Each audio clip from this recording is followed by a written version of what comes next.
Okay, let's do Should we do a another one that maybe more of a confident vibe? sure. Okay, maybe I'll do welcome this time. Okay. Let's do like a 1920s like no no no no no like just Sure. yeah. I All right, a mean little not little bit more confident, a little more fast pace. yeah, you don't have to Okay. do like a mid-Atlantic fake accent, but like Okay. Kennedy's, but yeah. I'm David Pinsof. I'm David Pietraszewski, Welcome to Evolutionary Psychology, the podcast actual evolutionary psychology. by actual evolutionary psychologists.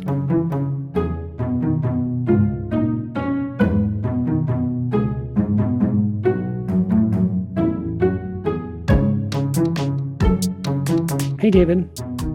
Hey, Dave. Well, it's quite fitting that you are my friend and we're friends because this episode is about friendship with the premier scholar of friendship, Jaimie Krems, a professor at University of California, Los Angeles, where I do research and we collaborate on some stuff. She is a fascinating, top-notch thinker. She has really incredible insights about the nature of friendship and why it is more complicated and nuanced and in some ways darker than you might think. We cover a lot of stuff. I mean, we get into loneliness, whether there is a loneliness epidemic.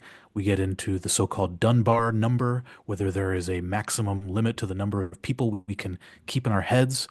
Uh, we talk a lot about Philadelphia. Uh, We do yeah, surprising for amount of yeah, a Philadelphia. lot of Philadelphia content. So if you have opinions about Philadelphia, Stay this episode is tuned. for you. Yeah. Yeah. Uh, Enjoy. All right, so Jamie, we'll do a countdown and then we'll actually start, okay? Yeah. Uh, okay. All right. All So, right. five, Three, two. Oh, you're gonna do one. five? Let's do five. I thought you would do three, but I I love you, guess. fuckers. We should just start this now. Yeah. So 10. yeah, yeah. Three, So two, where do one. you? Yeah. So Jamie, Yeah, Jamie. Yeah. Hi, do Jamie. you do you Good to. stand with the three two Oh, ones or the 5 4 3 2 1s or the 10 9 7 8 7 6? I even got that wrong. yeah. 10 Um, 3 or 5. What's the What's your right countdown? countdown so philosophy? Yeah. 3 for podcast, 5 for TV, 10 for rockets. Ooh, is Okay, I there? think that's the correct answer, I think. Wow. Is there a Uh, hundred?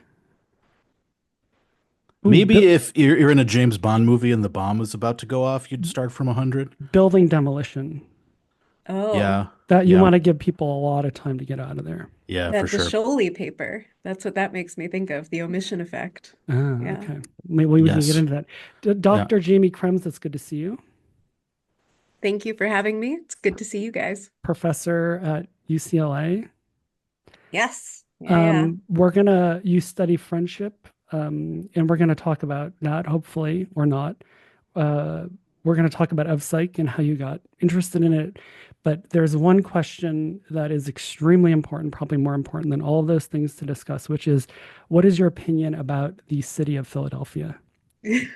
It's the best city in the world. Thank you very much for letting me say that. You could see Gritty behind there.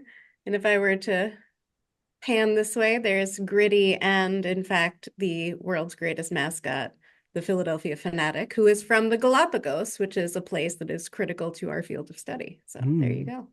Are you from Wow. Philadelphia? I am. I was born in Philadelphia, like Lita.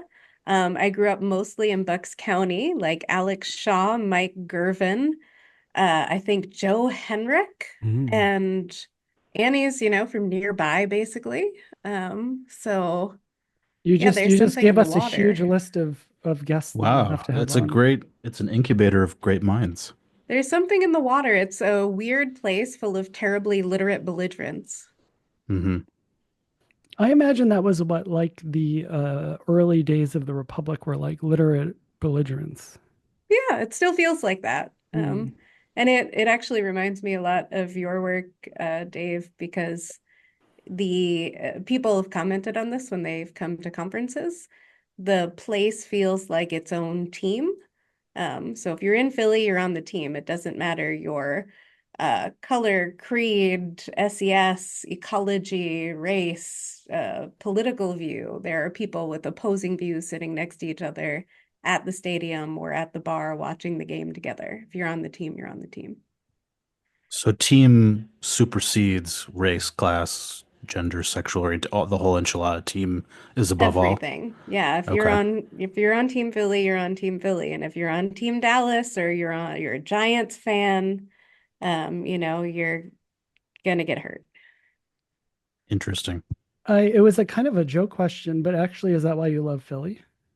Yeah, I didn't realize this until I was interviewing for grad school. And I think I'd either just come from Santa Barbara or just maybe I was headed to, but I was at ASU and Rebecca Neal, who's now a professor at the University of Toronto, who does EV and stereotyping stuff, prejudice stuff.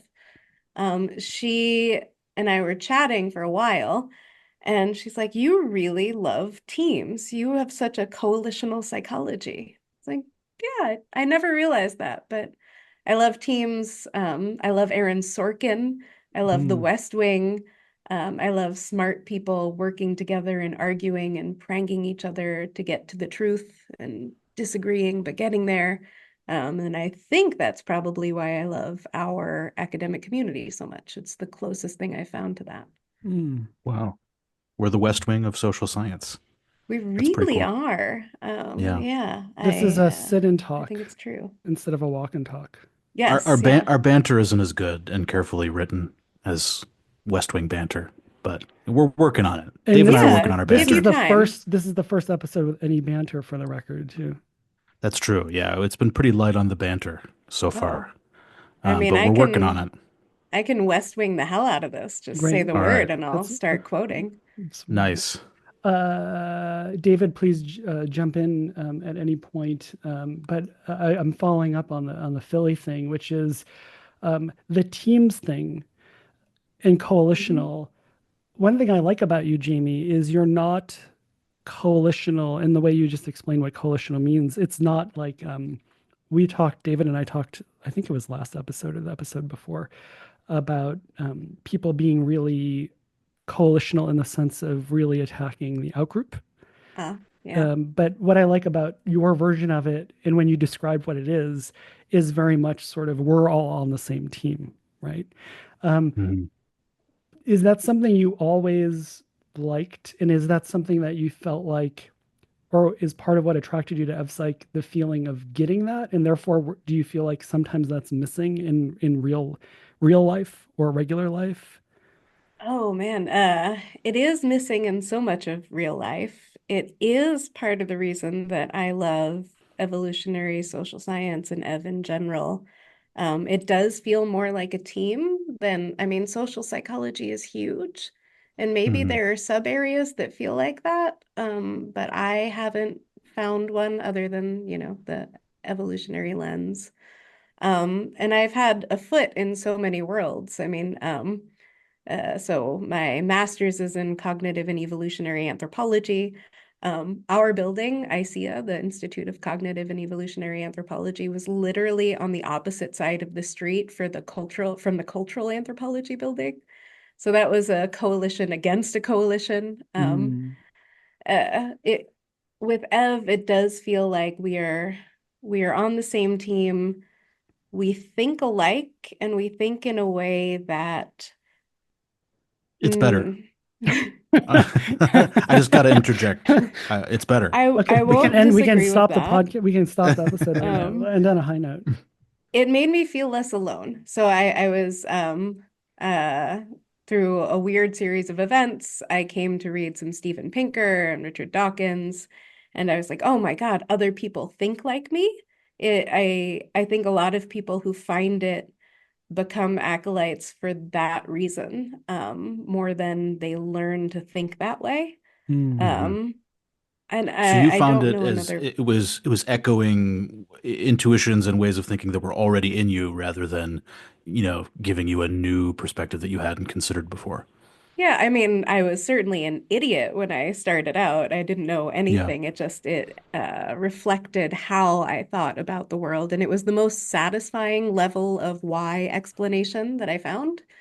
Hmm. Other explanations, Like even I love Dove Cohen's work and the stuff on culture of honor, and I think there's really something there, right? Hmm. But ideas like, oh, well, it comes back to philosophy and it's Aristotelian thinking versus Confucian thinking.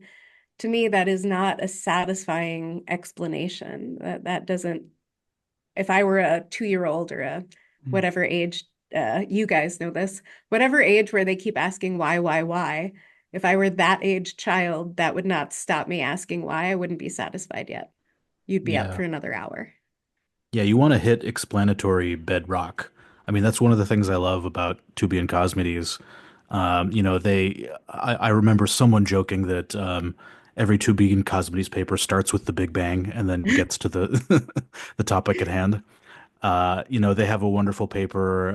The second law of thermodynamics is the first law of psychology, Yeah. just sort of grounding psychology and the idea that entropy is a thing. Things tend toward disorder, not order. Whenever we see order and functionally organized complexity, that demands a very special kind of explanation. And the only explanation for it that has yet been devised is Darwin's explanation, which is natural selection. The replication promoting variants out-replicate the non-replication promoting variants, and over time you get increasingly complex and elaborate forms of replication promoting complexity.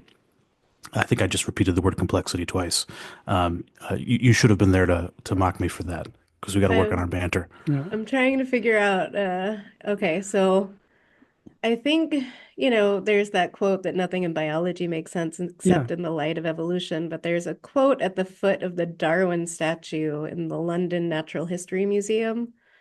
Um, I'll see if I can we Google things on the show? Is that okay? Hmm. No, you can't. Cut off That's from cheating. knowledge. Yeah. I mean, it kind of feels like cheating sometimes. Uh, But does it say this is Charles Darwin? I mean, it does say his name on the Okay. statue, that's for sure. Um, Does let's it say see. my favorite meme is the orangutan with like the eyes half closed and it says the caption is "Tell my wife I'm an orangutan." One of It's my funny, but favorites. I don't even understand it. Yeah.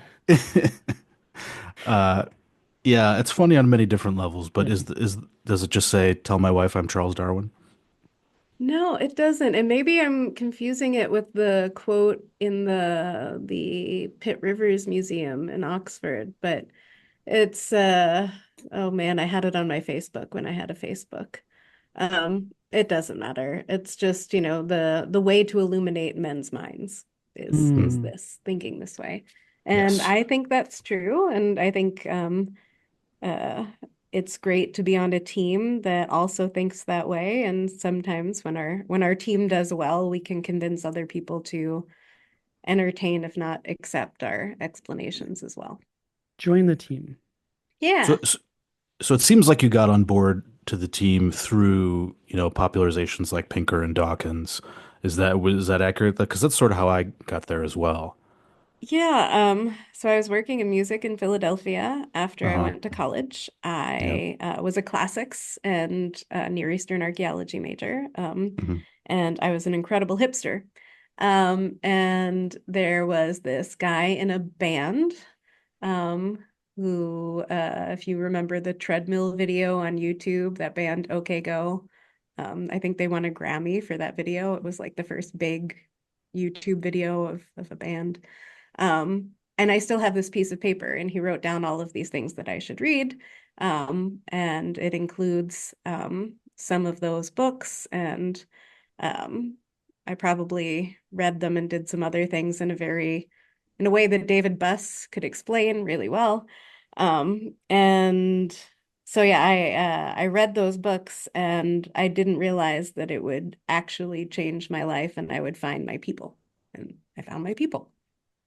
And then I had to figure out how to go to do it. And so I was in Philly, and I started sort of volunteering in a lab at Penn, um, and applied to graduate school. I didn't get into any PhD programs my first round, but I got into Oxford for a master's and went there and worked with Robin Dunbar and Oliver Curry and this great musicologist, Ian Morley.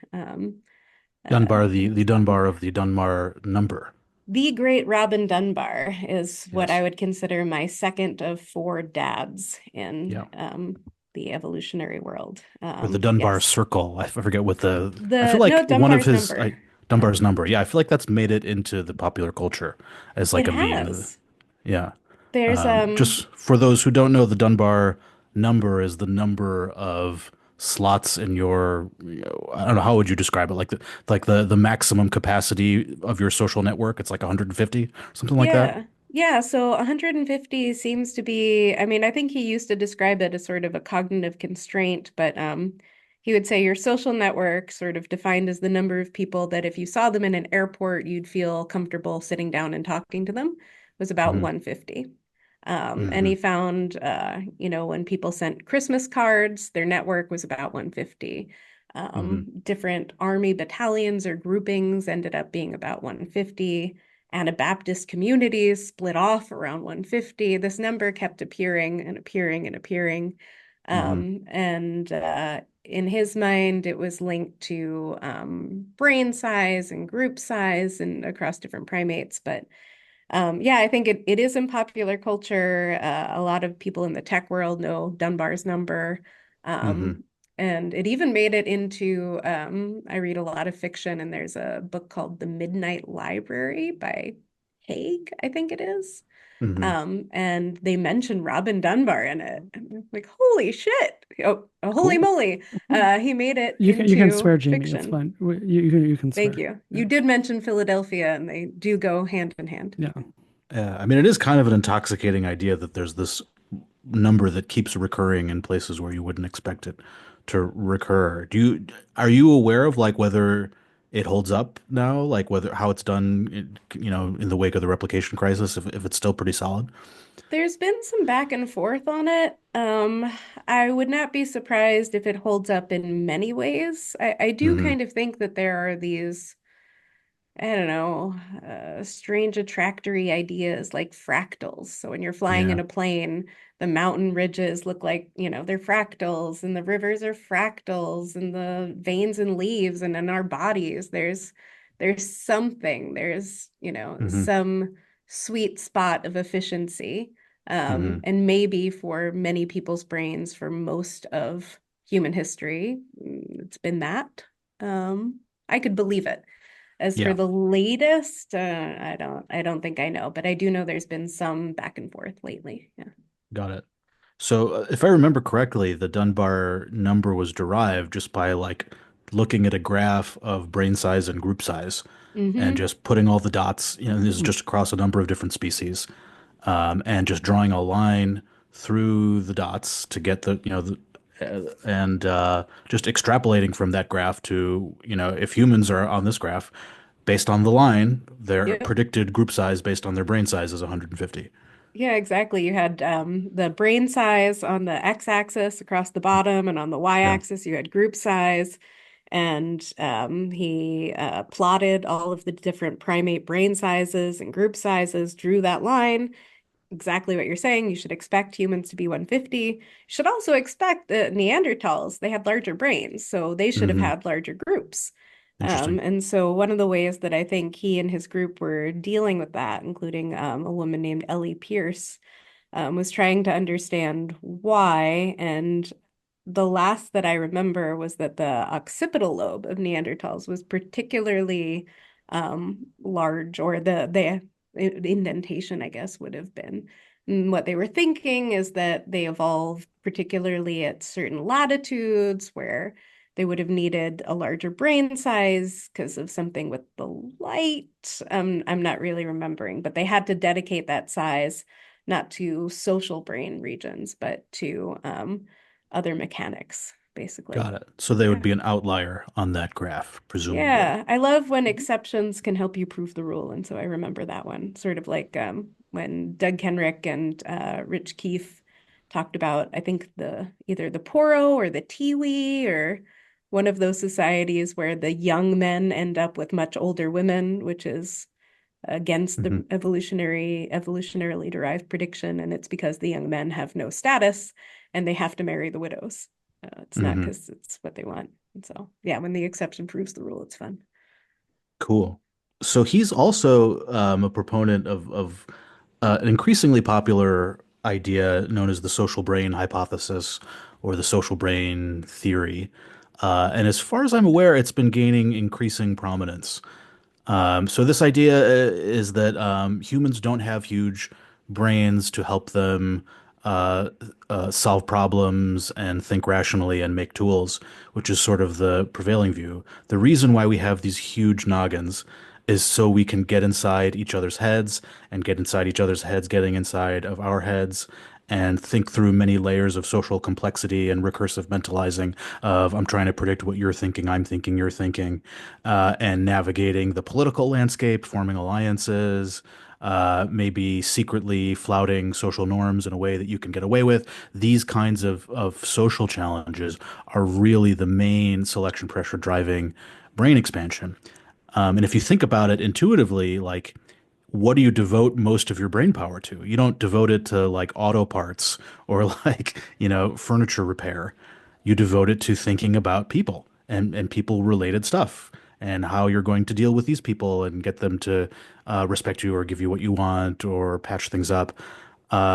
So, what do you think of this social brain theory?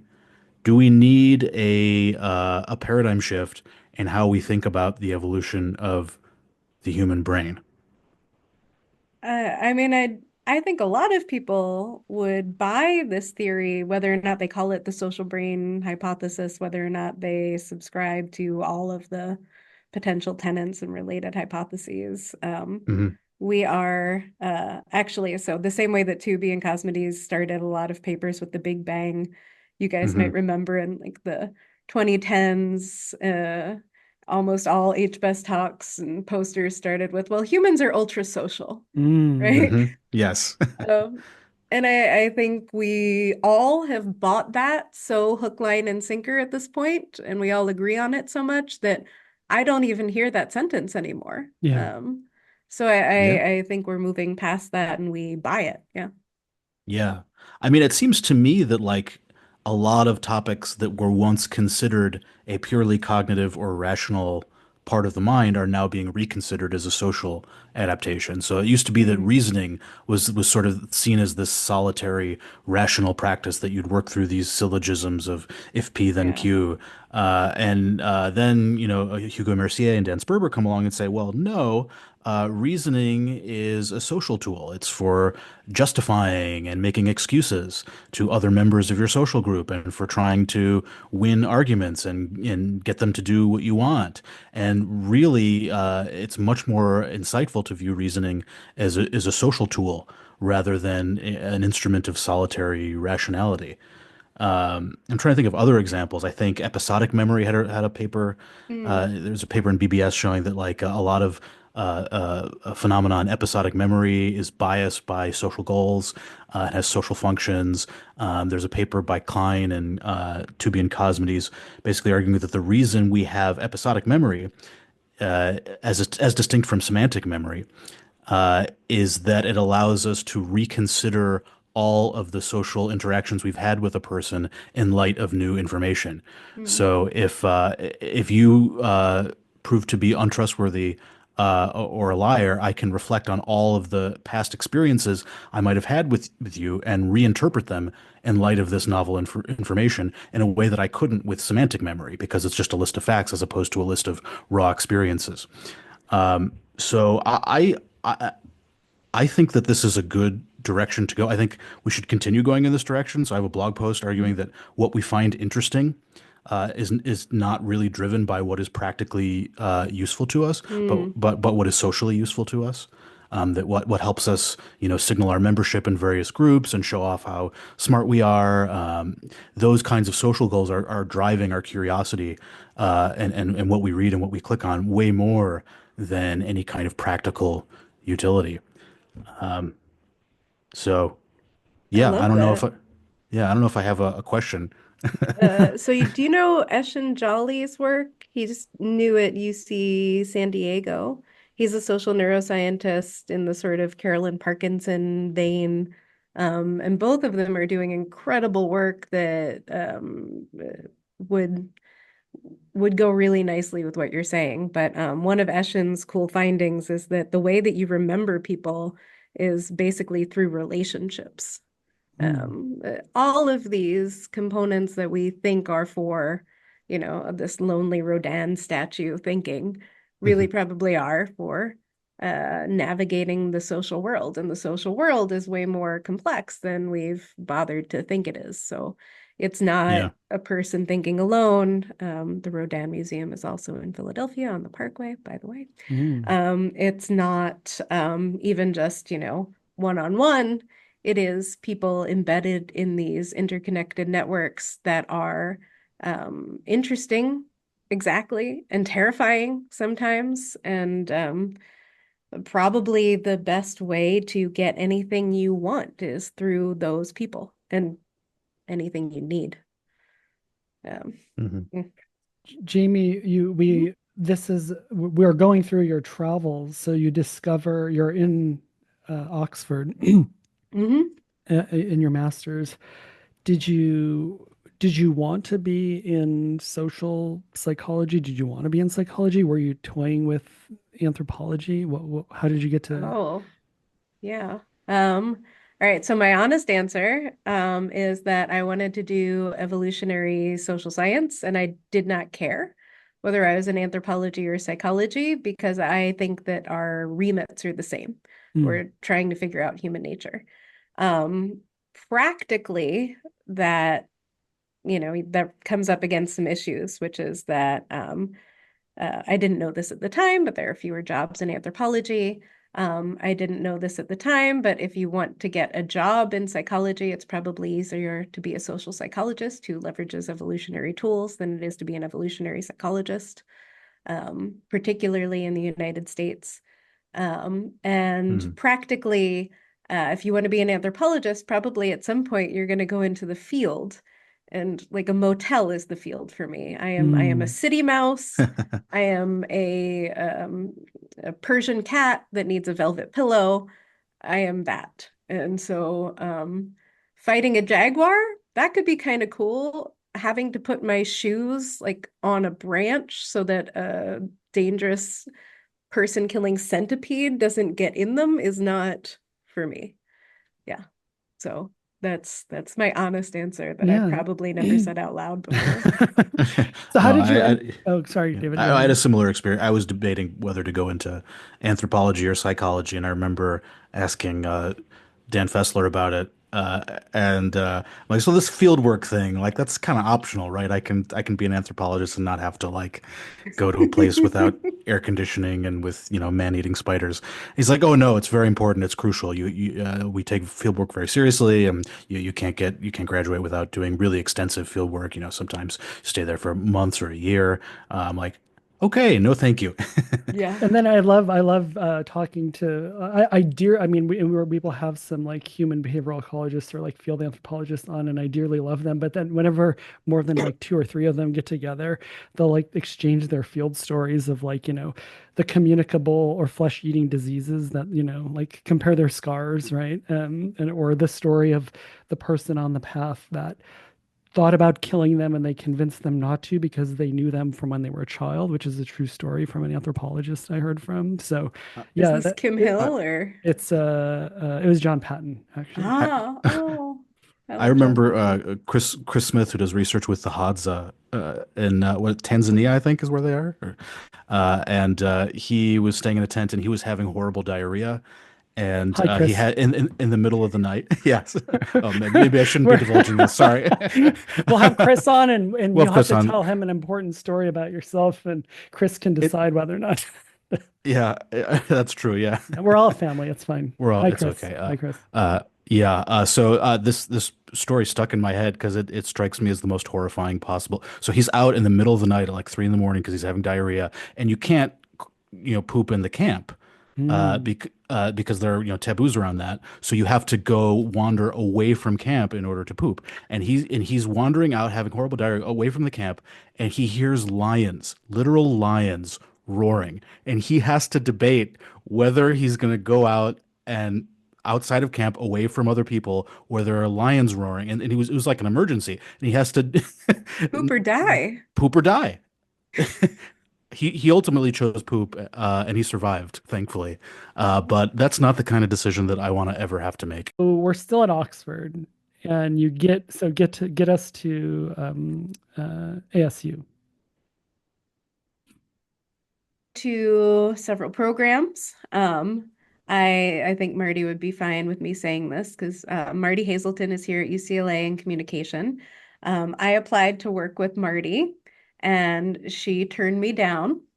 And someone else who applied to work with Marty is one of your other guests, Dan Conroy Beam, and she turned him down. And we were walking her home with Larry Sugiyama one night at HBUS, and Dan and I were on either side of Marty. And she just looked at us and she's like, "You're my greatest regrets." Oh, Oh, it was very so sweet. sweet of Marty. Yeah. But she said yes to Pinsof, and that worked out. Third That's what time's the matters. charm. That's true. Yeah. Yep, that's true. So I applied to a bunch of places. I thought I would end up at Santa Barbara, the high church. And I visited and I loved it, and the people were great. Aldo was there, and he was hilarious to me. Yeah, I I had never haven't. met Yeah, such a hi human Aldo. Eeyore. Yeah. Oh, Yeah. Aldo is wonderful. Yeah, I he wonder. was Yeah. just fantastic. Andy and Tess were there. It was actually the day that Max got the job at Harvard. Um, I didn't know what an amazing fellow Andy was at the time. I didn't realize that they'd both gone up for that, and what an incredible friend and colleague and pal Andy was, though I would come to learn that. Anyway, so I visited Santa Barbara and it was amazing. And I took a picture of the CEP because, this is the font from whence we came in my mind. And it was wonderful. Then I went to ASU, and I really did not think I would go there. Actually, I think I only visited ASU because they were the ones who paid for my plane ticket from England. Santa Barbara wouldn't do it. Um, I think that's true. And so I told Doug Kenrick and Steve Newberg during my recruitment trip, uh, listen, can you make me the best evolutionary psychologist? And I had to like squeeze up all my courage to ask them that, right? Because it's kind of a prickish question. It's a badass question. I wish I'd asked it. I mean, it's a difficult question. Yeah. And I don't even remember what they told me, but they did convince me that what they would be able to do is get me a job so that I could Hmm. do this forever. And I think they were right. I think there have been few people in the history of our field or lens or whatever you want to call it, approach that, whatever we say that's appropriately non-threatening at the time, that have successfully gotten so many people jobs so that they could keep doing this and making more of us. That is how I got to ASU. Yeah. And then, you did get a job. You have an awesome job. yeah. So they were I right. do now. Yeah. I got a job out of grad school. I was very lucky. It's so Hmm. hard, especially given that I had an EV background. And so many people who do social psych work, so this was 2018. It wasn't, I did a little bit of stereotyping and prejudice stuff, but that's an intergroup. That's the great, great majority of social psych now. And that's not the great, great majority of the human mind or the social world. But it's the great, great majority of the work that you see and the jobs that are advertised. So I was lucky that there was a job for an experimental psychologist. I applied. I got the job at Oklahoma State University, and with Jen Bird Craven, we created the Oklahoma Center for Evolutionary Analysis, or OCEAN, which is going strong to this day with CEP alum Daniel Sneezer. And Jen and Juliana French was there for a little while. I was very, very lucky to get a job at all. And I was so lucky that I could do the work I wanted to do and had to do at Oklahoma. And yeah, now I have what I would consider like a job that would impress a person on a plane, like when you sit next to them Hmm. and you're like, I'm a professor at UCLA. And I'm a little vain, and that is how I measure my worth sometimes. And so that feels really nice. It's not vain at all, Jamie. No, it's human. Yeah, Well, congratulations, humans are Yes. vain. and well Yes, deserved. that's true. Very well deserved. Um, in a cartoonish way, I sort of have a friendship bubble next to my picture of you in my slots of 150 people. Um, when you were at Oklahoma, when you left ASU, and so when you were in Oklahoma and now at UCLA, is friendship for you, and we'll talk presumably about it in a bit, but is friendship for you the thing that you think about, or is friendship sort of a way station to a bigger point? So, like what is as you've been going through this, what's the thing that you're looking at as you keep proceeding through that sort of is your North Star that you're really interested in thinking about and tackling? I mean, I'll tell you really honestly, it was originally pragmatic, which was I need to publish papers so that I could get a job. My North Star wasn't lofty in any way or noble it wasn't noble in the least. And then it became, I really did want to understand women's social relationships, both the competition, aggression stuff, as well as the friendship. But it turns out that the competition and aggression is sort of built on the same machinery as friendship. It's the same rails that runs that kind of aggression. And I think what we call variously indirect aggression, relational aggression, social aggression, things like gossip, we all know they're not unique to women.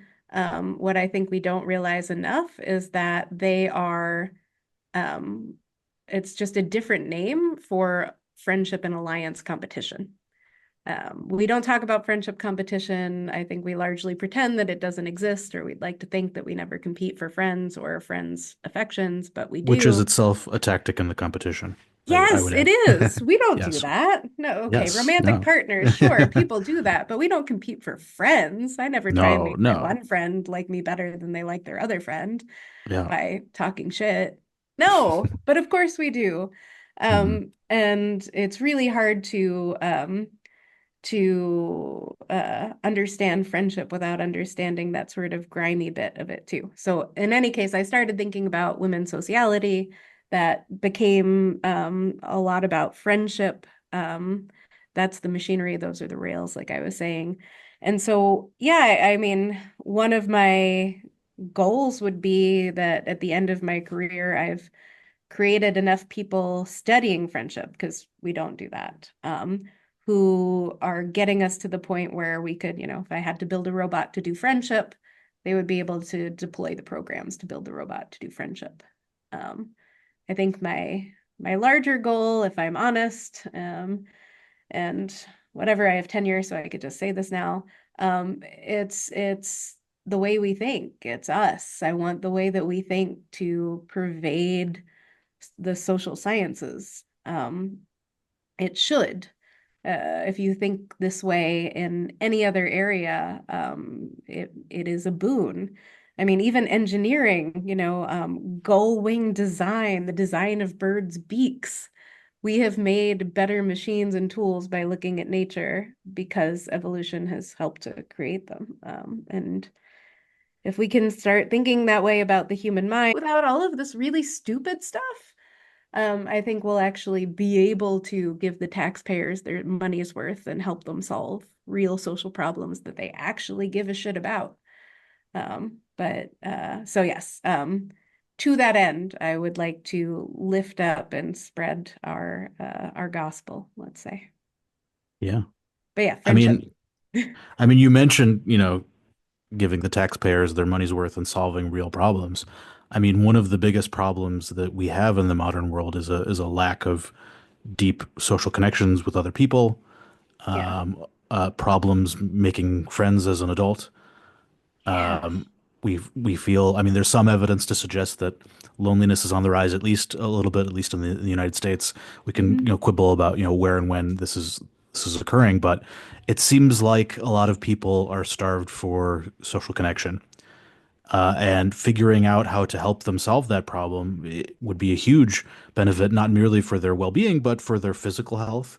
Mhm. There's tons of evidence showing that your social relationships have a huge effect on your physical health, presumably because maybe if you're more stressed, I don't know. I mean, uh, so number one, what do you think is going on with the relationship between Mm. friendship and physical health? And number two, are you at the point where you can start to see what a potential solution to these social problems might look like, or is that too far on the horizon? So, to one, that is an amazing question. Here's what we know. We know Yeah. that social connection, at the very least, and sometimes specifically friendship, not just, social support, not just marriage, right? Hmm. Can lead to better health outcomes. So, friendships can be a route not only to things like thriving at work or thriving in your life or feelings of well-being, or even I think Chetty has some stuff on how friendships among folks from different economic backgrounds can improve the economic trajectory of Hmm. people who have grown up in disadvantaged places. Yes, Um, the economist Raz so Chetty, I believe. Didn't he win yeah, the Nobel yeah. Prize? I think he might have. Might This is have. a one Yeah. of the sort of twin 2022 working papers. It's really cool. Economic Hmm. mobility is an Yeah. outcome of some friendships. But Hmm. then there's all this stuff about health. And so you see, to give some concrete examples, women recover more quickly from breast cancer surgery if they feel like they're socially supported, particularly by their female friends. Men in Sweden are less likely to have heart attacks if they have friends, and it's not about their social support. It's not about being married, it's friends. We see, so Julianne Holt-Lunstad had this sort of seminal meta-analysis that suggests that having social support, which I would argue is including and perhaps mostly friends, is so lacking social support, let's say, is equivalent to smoking 15 cigarettes a day, which has led folks like Robin Dunbar to say that having friends is the next best thing you could do for your health behind quitting smoking. And there's a billboard here in Los Angeles that I sometimes see on my way home that actually has a live tally of the predicted number of people who've died this year due to smoking related deaths. Mm. So if you just sort of switch that to loneliness related deaths, that number is huge. That number is insane. So, I mean, I think this is a really valuable problem in terms of, human happiness, longevity, and then if you want to look at it by the numbers, healthcare costs and things like that, right? And it's loneliness is prevalent among older adults, among new mothers, among the young, among college students, among men especially. So I Hmm. haven't found a paper that suggests that any particular demographic has been buffered from this loneliness epidemic. That is Hmm. in the West, that it's in the UK. I think they have a loneliness czar, like a Wow. czar. Korea, a lot of places in the West. I have spoken to Mike Gervin, and it doesn't seem to be a problem in sort of small scale societies for reasons that we could try and play with and get into. But in any case, yes, it's a huge problem. What are the mechanisms that lead from friendship to health? Or social support to health? We don't know. That's the short answer. My guess would be that you probably have to bear extra energetic costs to get and do everything yourself, right? Hmm. And we do know how stress impacts the immune system. That's energetically costly. So maybe it upregulates that. We do know that loneliness itself can be a cue of stress, which Hmm. might feed back on itself. So you've, in sort of that Mark Leary sociometer sense, if you're lonely, you're probably doing something wrong. You might have a low opinion of yourself, and that can feed back on itself. Um, so we haven't elucidated those mechanisms. There's a world of work to be done. It's probably not even that difficult to do some of that work. There's really great groundwork that folks like Brenda Major have laid out between obesity, stigma, and the outcomes related to it, Hmm. obesity itself. So Yeah. they're models to use. The second question was, how do we actually do something about it, right? Yeah. Hmm. Okay. We don't fucking know. Yeah. Um, people have, Amen. yeah, people have started to ask me this question, how do we help people not be lonely, right? And so first I should just say, most of the people that I talk to are what Musa Al-Gharbi would call symbolic capitalists. They do jobs like we do. They go to Hmm. college. They move around a lot. They are the people who are writing the essays about having trouble making friends in adulthood. Hmm. Um, it is entirely possible that that's a problem for folks like us because we are moving around a lot in adulthood, Mm. right? This is a Um, symbolic capitalist problem, more Potentially. potentially interesting. Yeah. So if you live in the same place and all the people you went to grade school and made friends with live in the same place, you don't face this challenge. Hmm. Of making new friends or having to recruit the same sort of systems and face the same sort of challenges you needed to recruit to essentially solve friendship, right? If Right. you break it down to its components, you need to find, make, and keep friends. Hmm. You are just keeping friends at that point if you stay in the same place.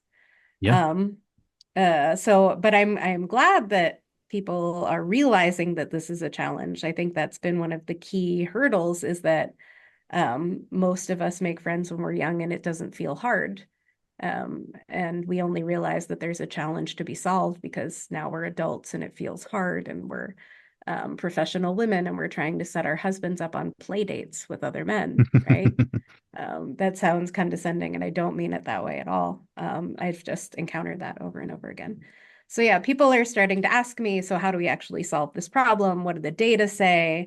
The data don't exist. The data simply do not exist. We're starting to do some friendship interventions here. We might work with Dan Conroy Beam's lab to do the prospective mating study that he's doing there at Santa Barbara to figure out, okay, can we pair people up and make good romantic relationships? Maybe we could do that for friendship. Matt Lieberman, a social neuroscientist here, has a company called Resonance that's starting to try and play with this.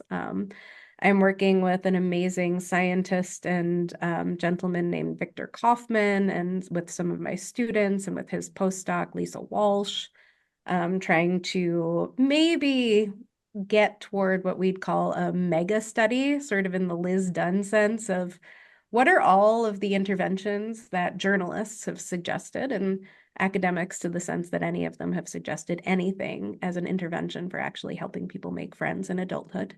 What are they?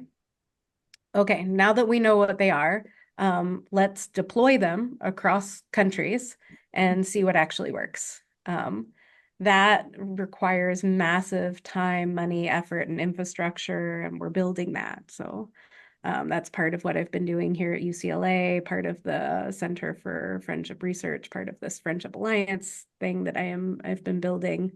Um, because we don't even have the data to answer that question. If I wanted to answer that, I'd point you to essays that say go join a club. Yeah.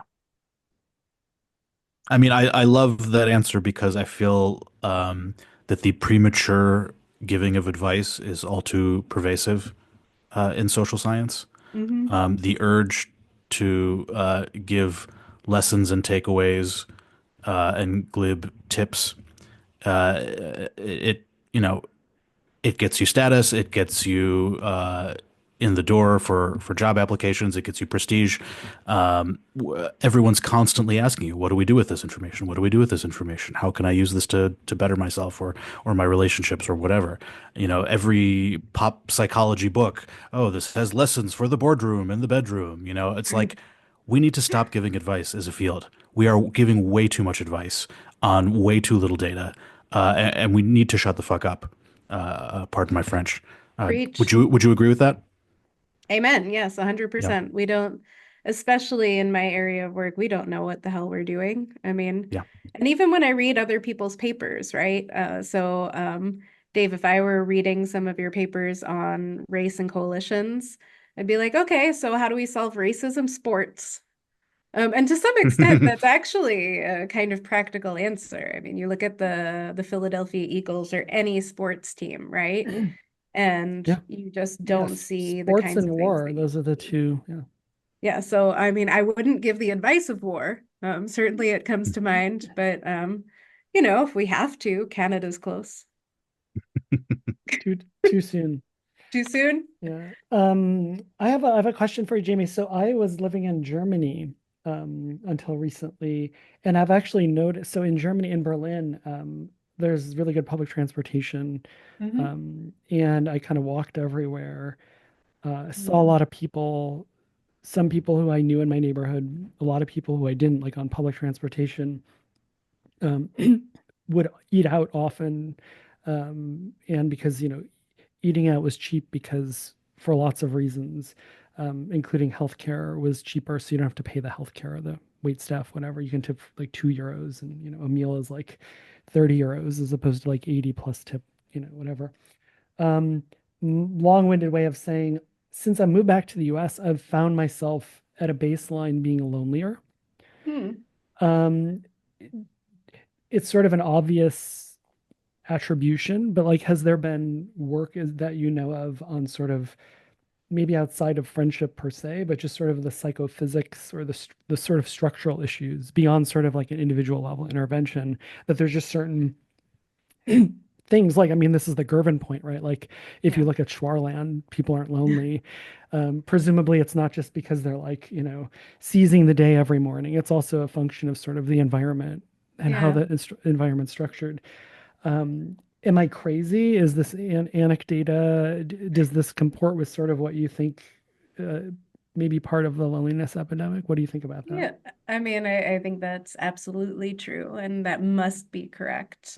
So the psychophysics of it, or like a sort of institutional architecture of loneliness, is part and parcel of a lot of cities, particularly affluent places, where you don't need to rely on one another, and where you can live your life with a different Uber driver, a different Postmate, a different whomever every day, and you take your car to work and you work alone in your office and you come home and that's that. So I've talked to folks like anthropologists Luke Glowacki and Zach Garfield who are interested in this. And like you said, Mike Gervin talks about it. But I mean, if you look at the HRAF, the Electronic Human Relations Area Files that Yale keeps, and you look at sort of or other surveys of how people spend their time in small scale societies, you end up seeing a lot of time on shoot the shit,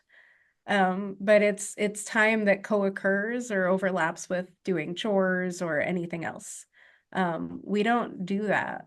Mm. We don't even have the architecture for that anymore. We don't have a common courtyard. We don't have those kinds of spaces. So in our little area, there are people who are thinking about this now with regard to social connection, with regard to friendship in particular. And then, you can go back to the city planning work and Yeah. Jane Jacobs, right? And she would talk about how some of the greatest public parks were the greatest because they had the sort of mixed use space around them, the hinterlands where I always think of Rittenhouse Park in Philadelphia as being a great example of this, particularly pre-pandemic. It was surrounded by restaurants and shops and apartments and coffee houses. It had the giant Barnes and Noble right on the corner, or next to the corner. On the corner was Anthropology, the store.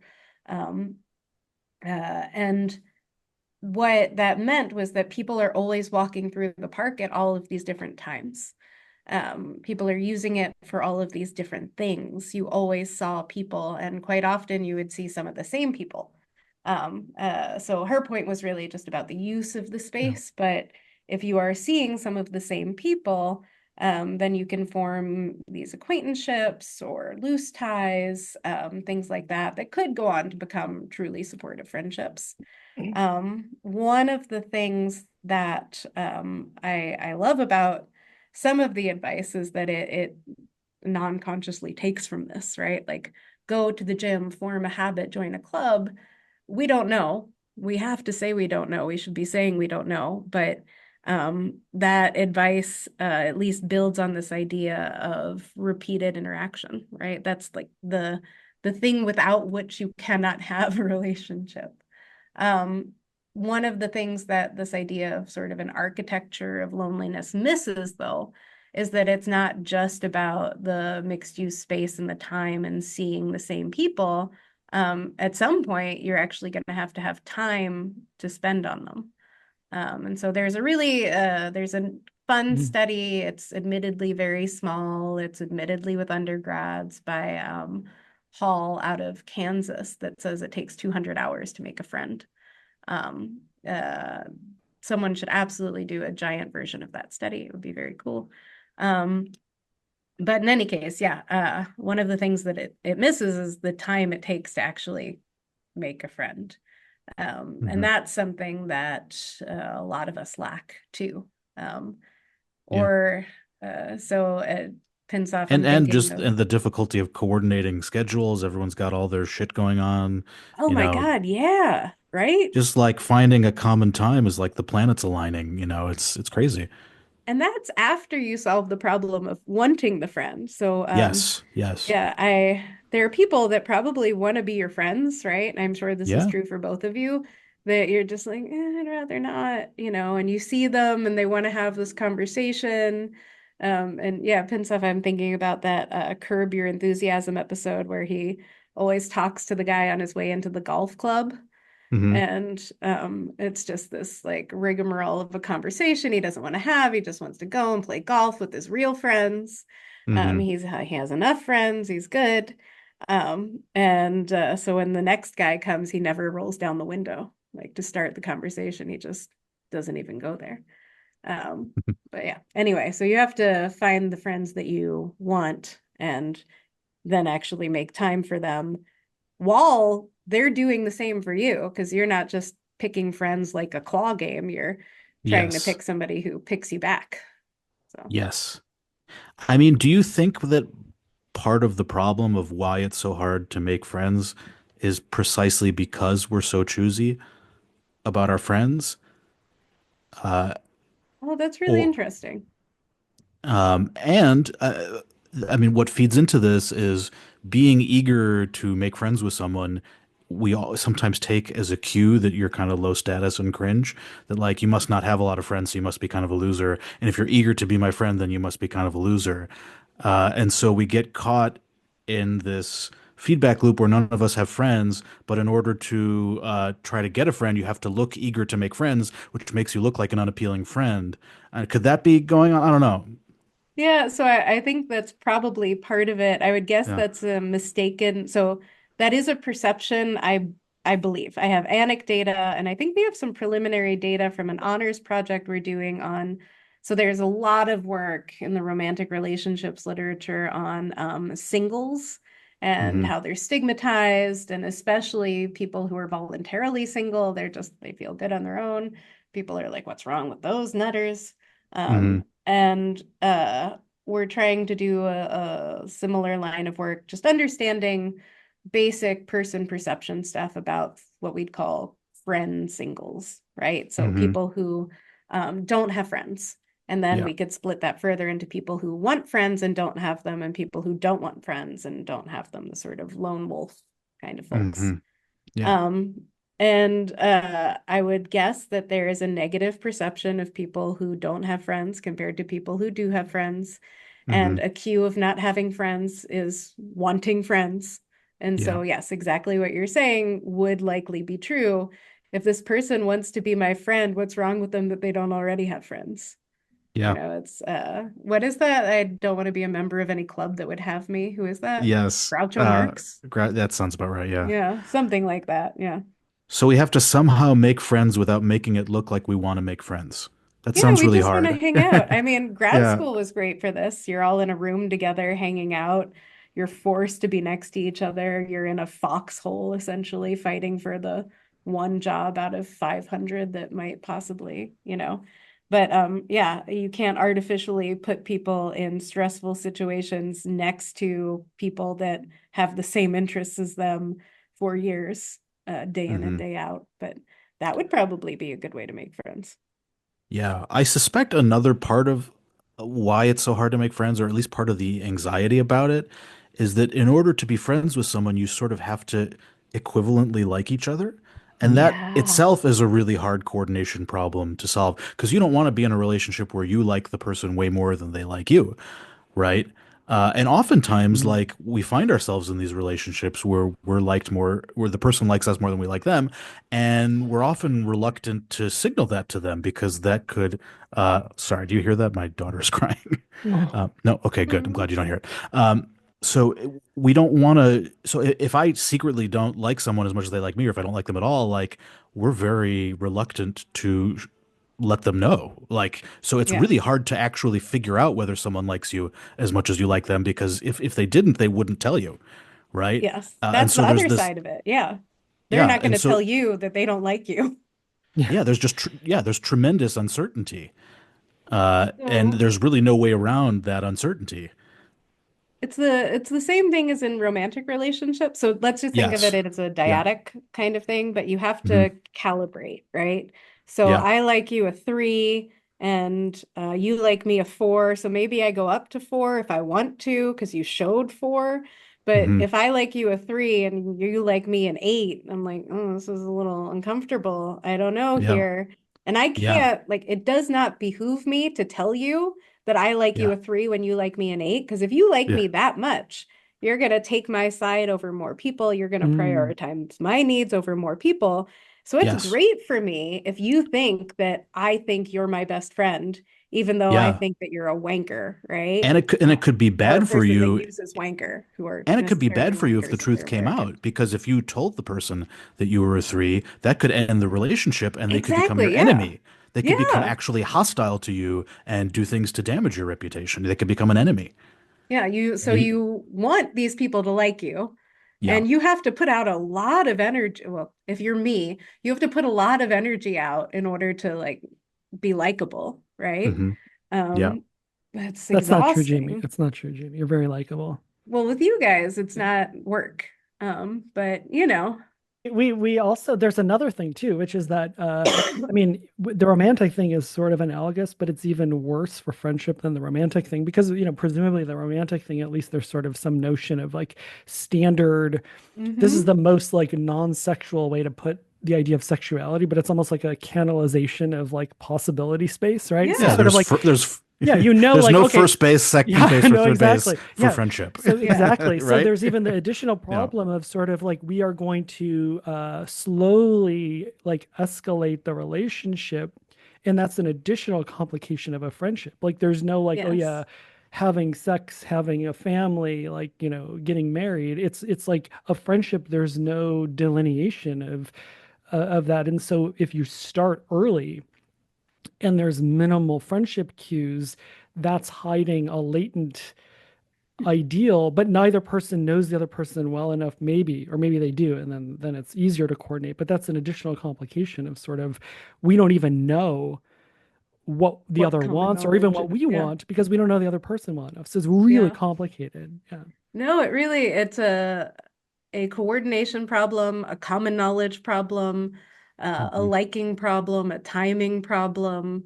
It's all of these problems, and I love what you're both saying about it, how it's similar to and at once different from the romantic relationship space. And to complicate it more, you are not looking for, as most people typically are, a single person that you then pair off with, right?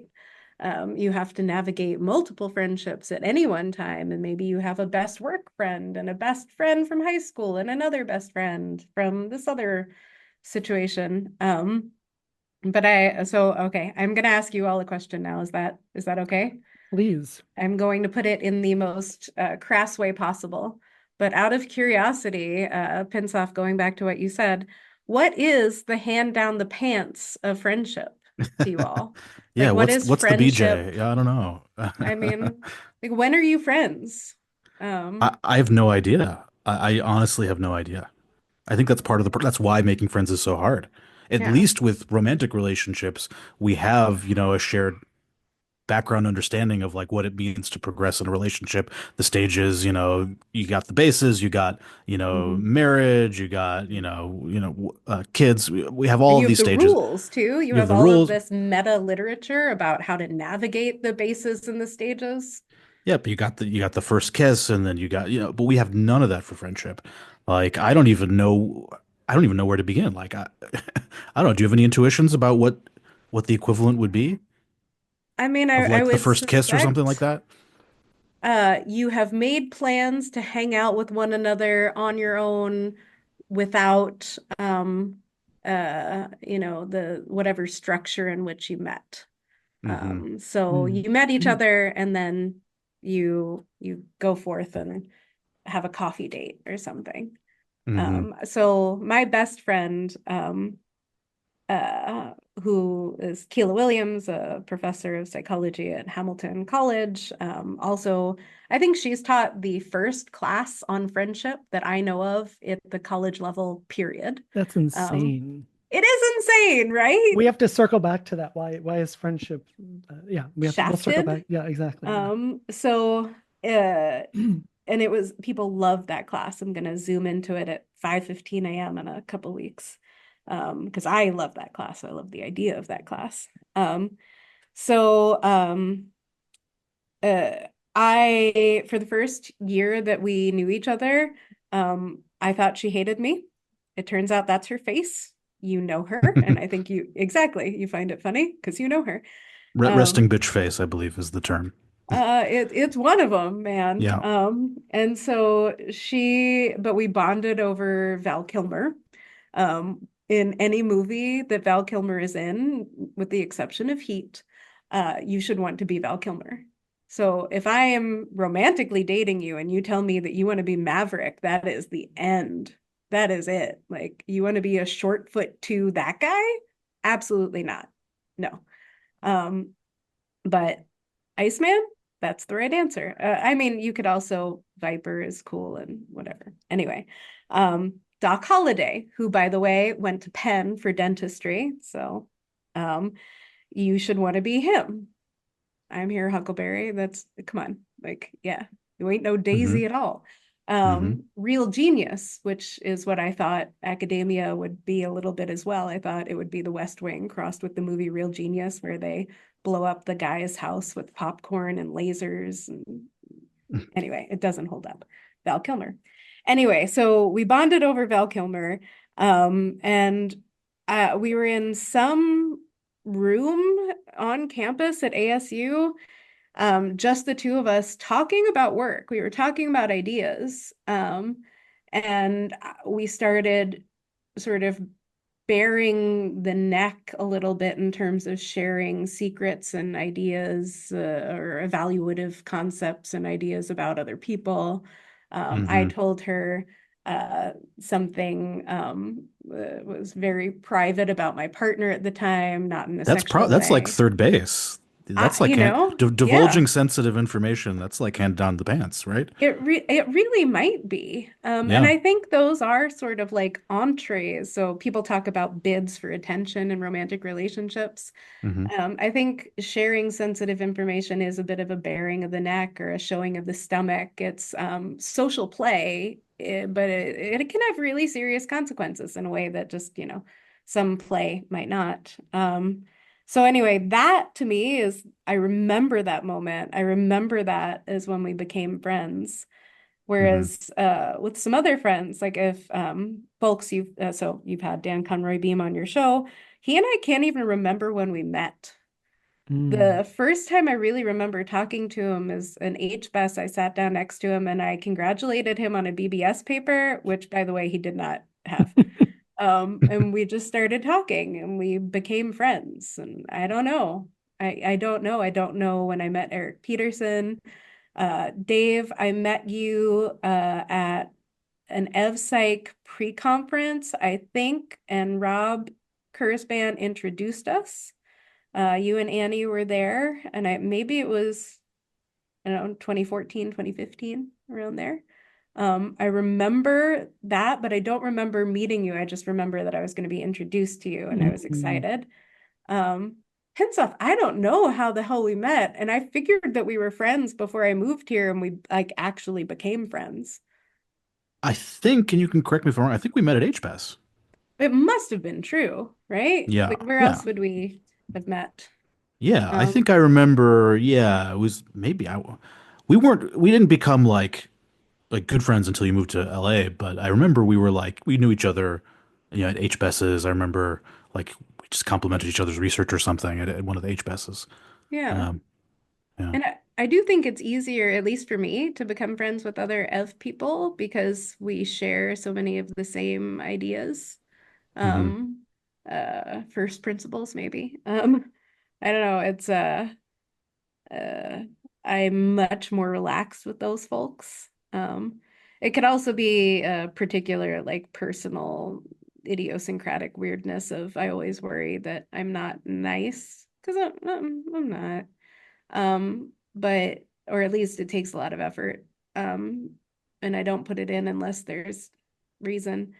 Um, and Social psychologists really value niceness and the performance of niceness and thanking people after the talk and all these things that I would consider to be gargantuan wastes of time that they could do quickly with the same impact on the other person.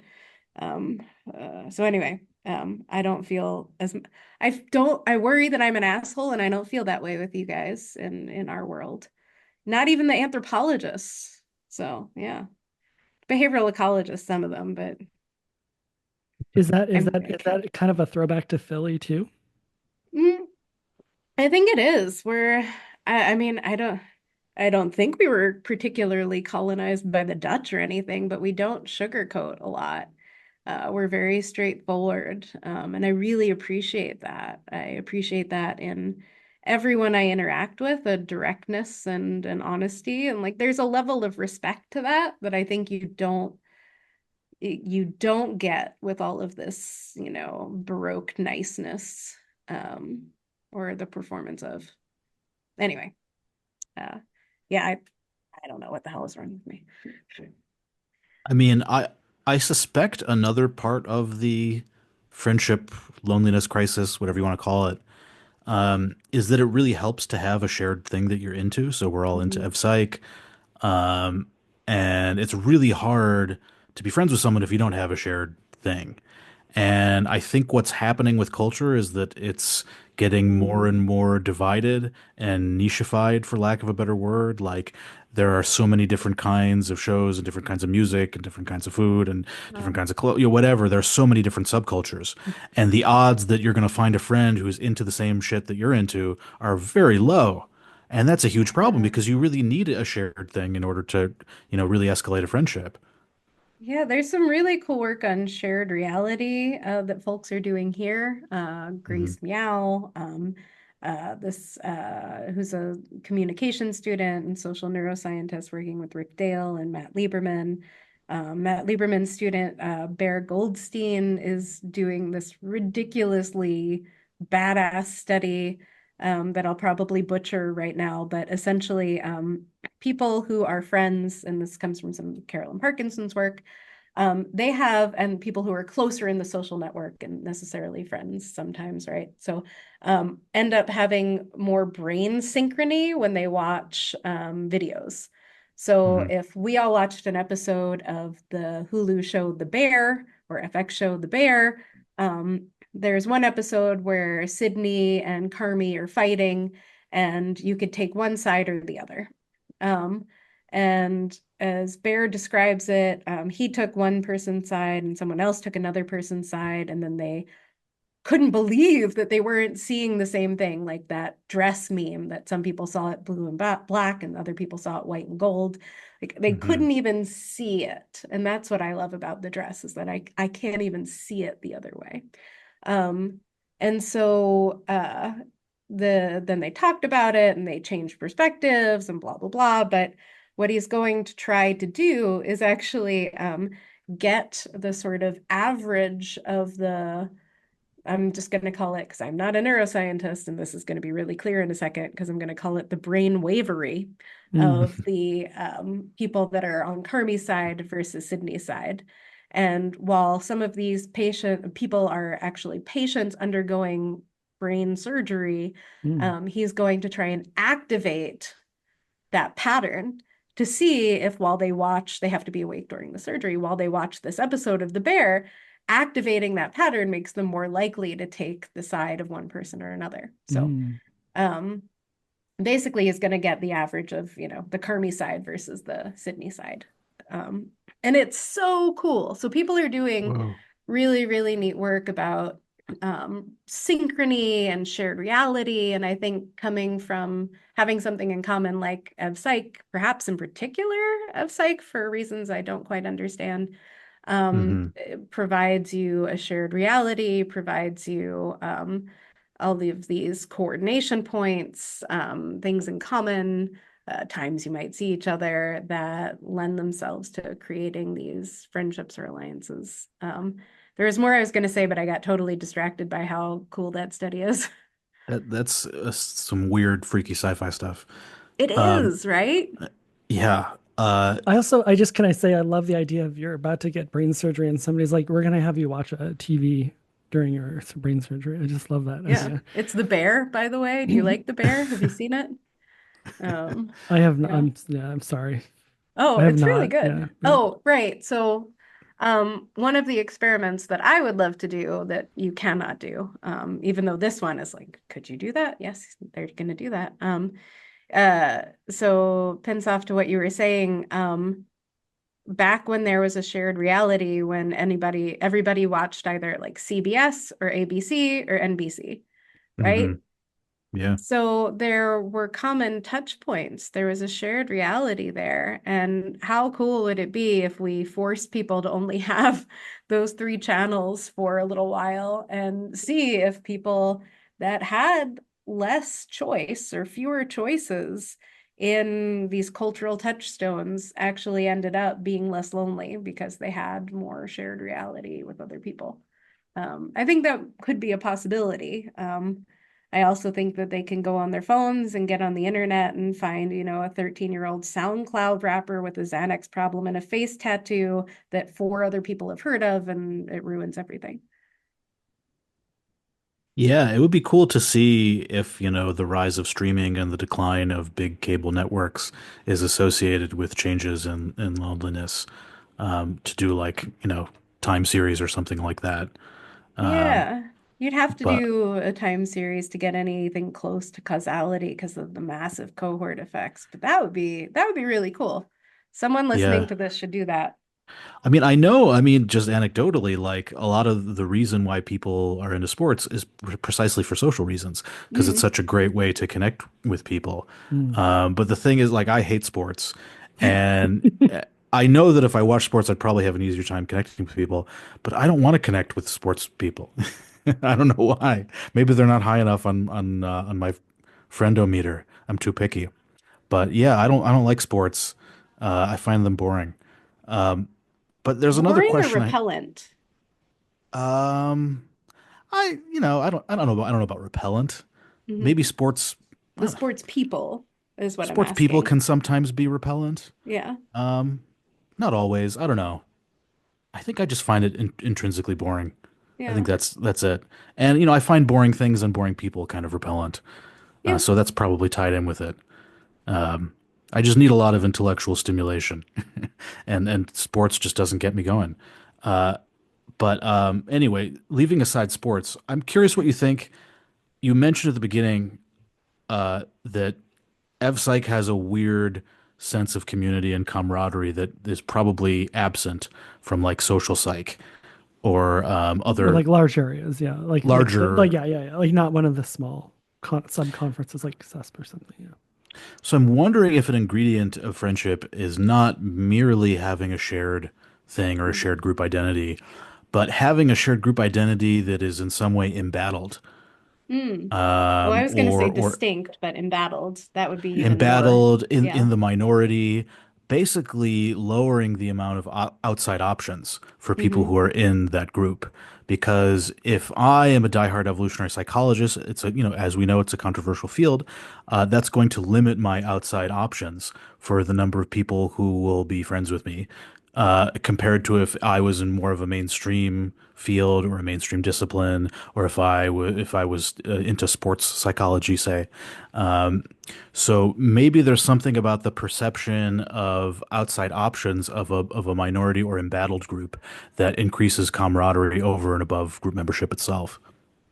So I don't think that that's the thing. Okay. I think it's possible. I Hmm. think being embattled, I think that's probably a cue that you're willing to take these costs. But Hmm.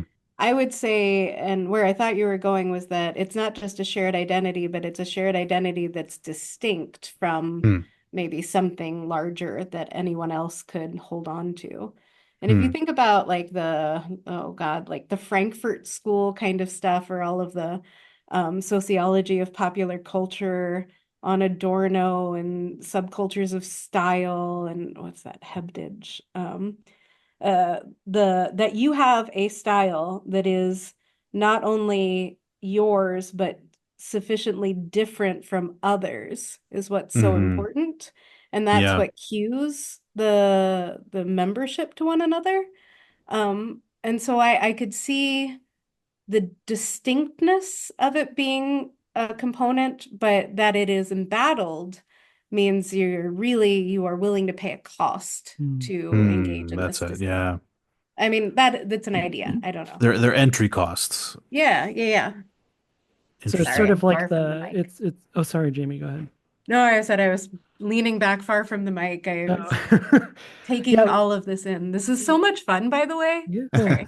yeah, it's This is wonderful. the best. Yeah, that's why. Yeah, there's an idea that hazing is Mm, sort of a like Sosis and other people. I know Andy Dalton was sort of in Aldo Chimino. Hi, Aldo. I'm not sure where you are now, but Aldo, people were looking at this with the idea that sort of hazing is sort of the institutional structure that's a mm, workaround when it's not an embattled thing. That's sort of that there's a um, cost to enroll up front yeah, that weeds out people who aren't actually interested. Sort of like the Fight Club thing where they have yeah. to Hmm. just sort of stand outside for in the rain for a day before they're even let in. I Hmm. mean, that Yeah, I know. makes a lot of sense. Yeah.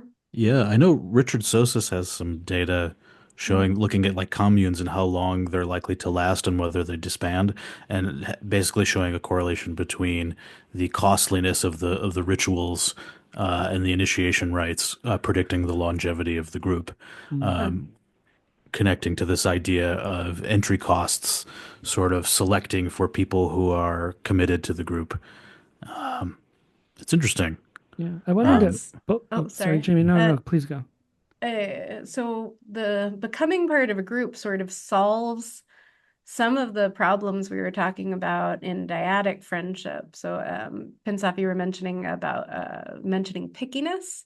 mhm, And so, I mean, that in and of itself could be a problem because you have to get picked back. But presumably, if you have high friend value or association value, you'd be more likely to get picked back.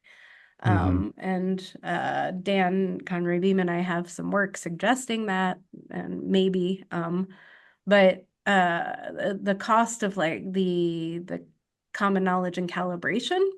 Because if there's a group and person A wants to be part of the group, that's really simple. You're in the group. You don't have to do that for the sort of dyadic or maybe, few person friendship of that calibration cost. I haven't mhm. thought about that before. I actually have a Uh, student with Dan, Clara Lavrador, who's doing the agent-based modeling, and there's an association value. And then it's looking at group formation, how stable they are. And basically, what you find is that the agents all have their own sort of association value. And eventually, they actually So sort into groups. association Oh, sort of. value. It's just sort of an arbitrary in the toy game. It's something like you could be 100, which means you're really great to be around, and or a 0, which means you're not really great in the artificial world. It's just 100 to 0, but it would be So presumably a stand-in for, the ability to you're a good hunter, you have resources, you're funny, okay, cool. Stuff like anything. that. Yeah, Okay. exactly. But Yeah. it sort of just gets distilled artificially down to like a 0 to 100, or Got it. Okay. roughly speaking. But what she finds is that if you include agents tracking reciprocity, so I sort of see if you will be friends with me, and then I'll wait back to see if you reciprocate. And then also use third party representations. So I sort of the triad things of like, I'll try to sort of befriend people that I'm are friends with people I'm friends with, right? That kind of Mhm. thing, that sort of transitivity.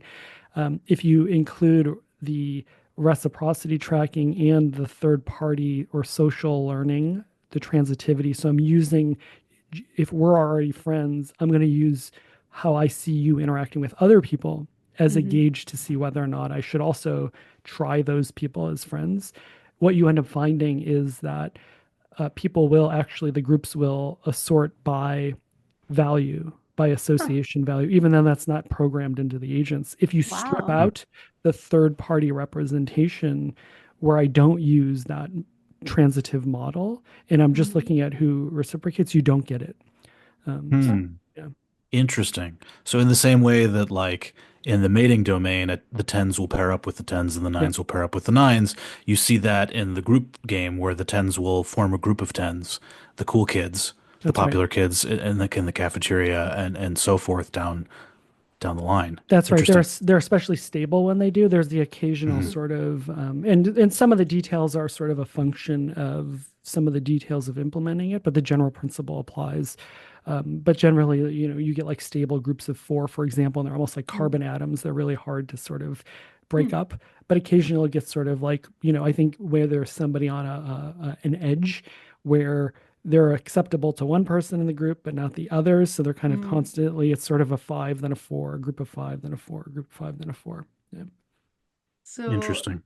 if you amplify the hazing costs there, or the costs of entry, does Mm, that allow for a more heterogeneous group in terms of association value? Or it's a great question. I should talk to Clara about that. And just curious. yeah, That is, if anything, it might reduce heterogeneity. So It might, insofar yeah. as, yeah, your ability to incur those costs is correlated with your association value. So Yeah. only that's right. the What's the real, relationship Yeah. between that? Yeah, yeah, yeah. Yeah. so if the costs function to sort of filter out people by their association value, then it could actually help, stabilize groups of tens because only tens are willing or able to pay the costs, and so that's going to ensure that Yeah. only tens enter the group or stay in the group. Oh, wow. That is, yeah, that's a lot of fun. Um, it also makes me think of, so when I gave my job talk here at UCLA, the very first question I got was from Carrie Johnson, and it was about couples friends. And so if you are partnered with somebody who is like, this is your partner, most social outings in your, time is inelastic, a lot of social outings, they're going to have to be with you. And if they kind of suck or they're disagreeable, that can pose so many problems for you, not only having couples friends, but for you yourself having friends. And thank God I love each of your wives. They're really cool. But what I told Carrie was like, my husband's really difficult. And I didn't mean that to be funny, but everybody thought that was really funny. You two know. Somebody needs to have a theory of humor to explain that. So yeah. Oh If yeah, only if that only, existed. if only. But it does make it more difficult when you have to go into the group with someone. And typically, romantic couples will probably have similar association value, even if the good itself is not the same good that they're high on, right? Hmm. Um, but and this is why in like the real world outside of academia, if I get stuck in like a sort of traditional gender group that is not a bunch of academics where all the women are in the kitchen and they're talking about God knows what, like their children, I Oh man, I cannot get out of there soon enough. Mm. Thank God Bob doesn't talk to us Yeah, for it's an like hour. me being in a group of dudes talking about sports. Yeah, we could Yeah. switch. I would Yeah. totally talk about sports. I would totally talk about kids. Yeah, That sounds awesome.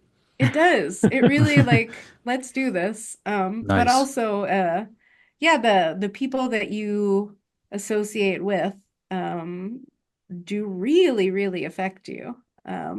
We don't always think about it in that way, that they're sort of the, you know, pair bonded atom that comes with you in the conversation.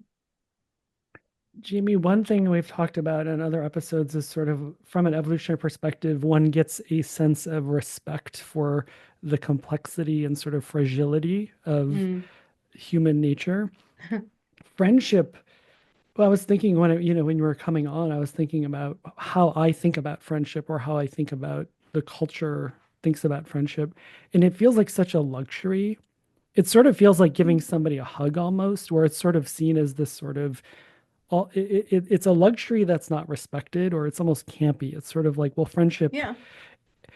do you agree with that? And then do you have a thought about why that is?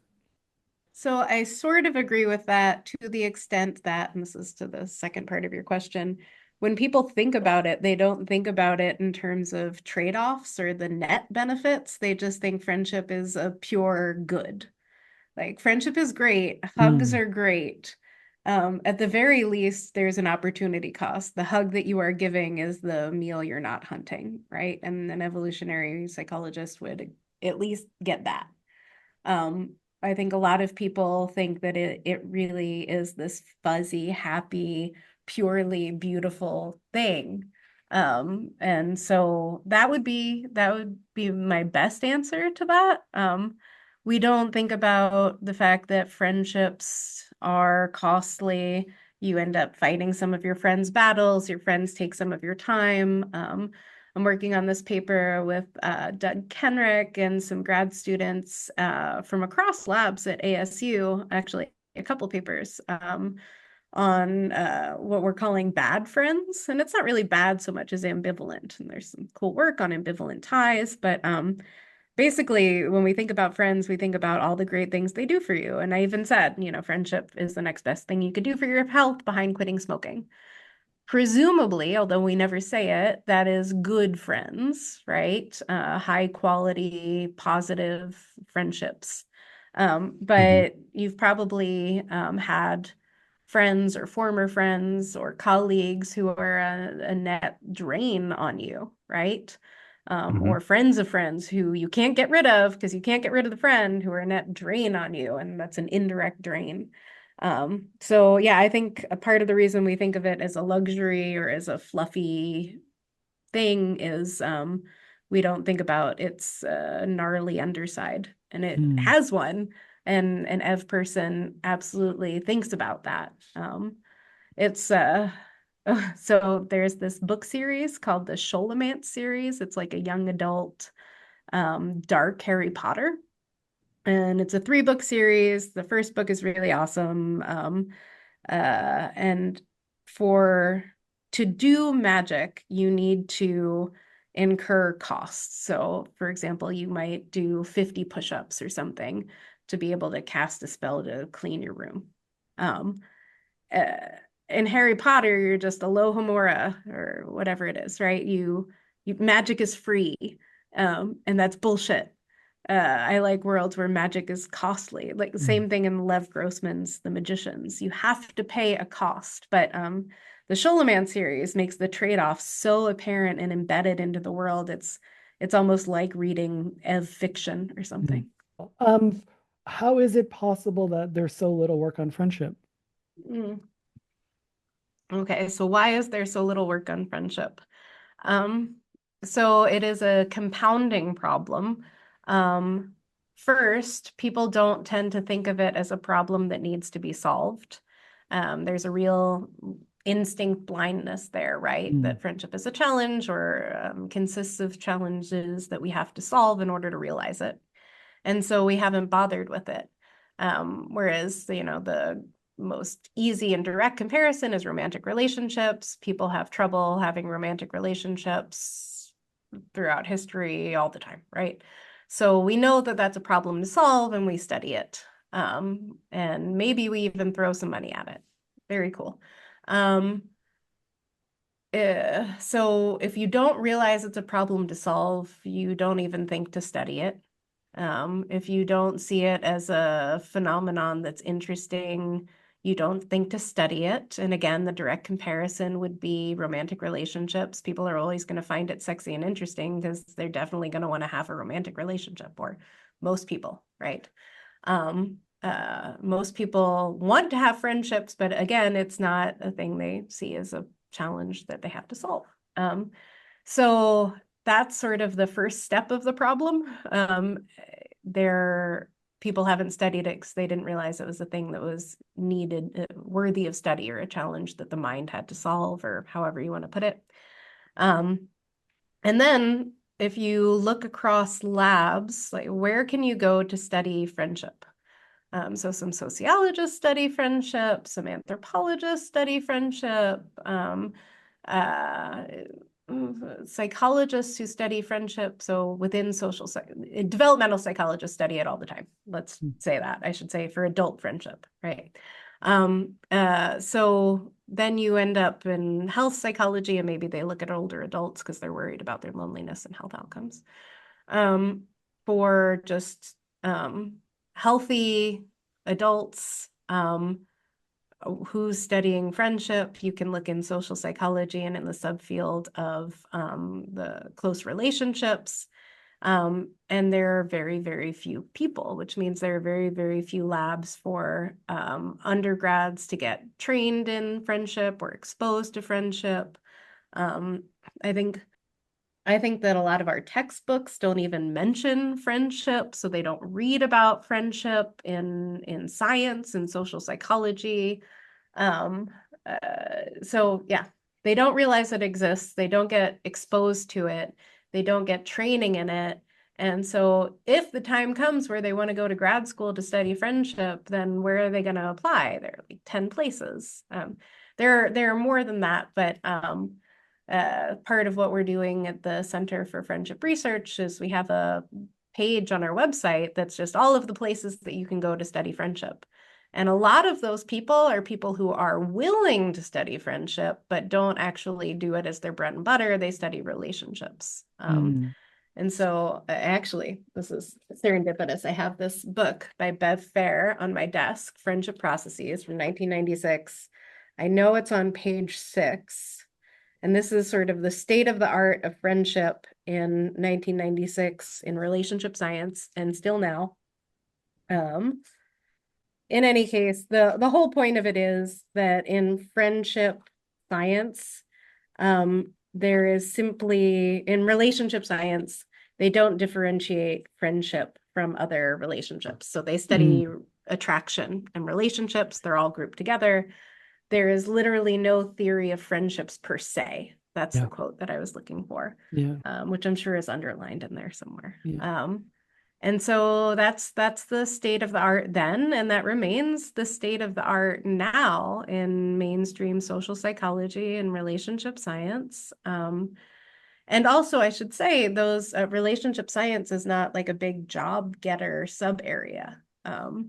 So that can be difficult too. You sort of have to rub up against health to get a job, to get a grant. People aren't spending a lot of money for basic science on romantic relationships the way that they are for things that have more directly that are more directly linked to health outcomes. Hopefully that will change because of this loneliness epidemic, because of the economic and social costs of not having friends. Because so few people are studying friendship, if you were to put in a grant on friendship, I think it would have a good chance.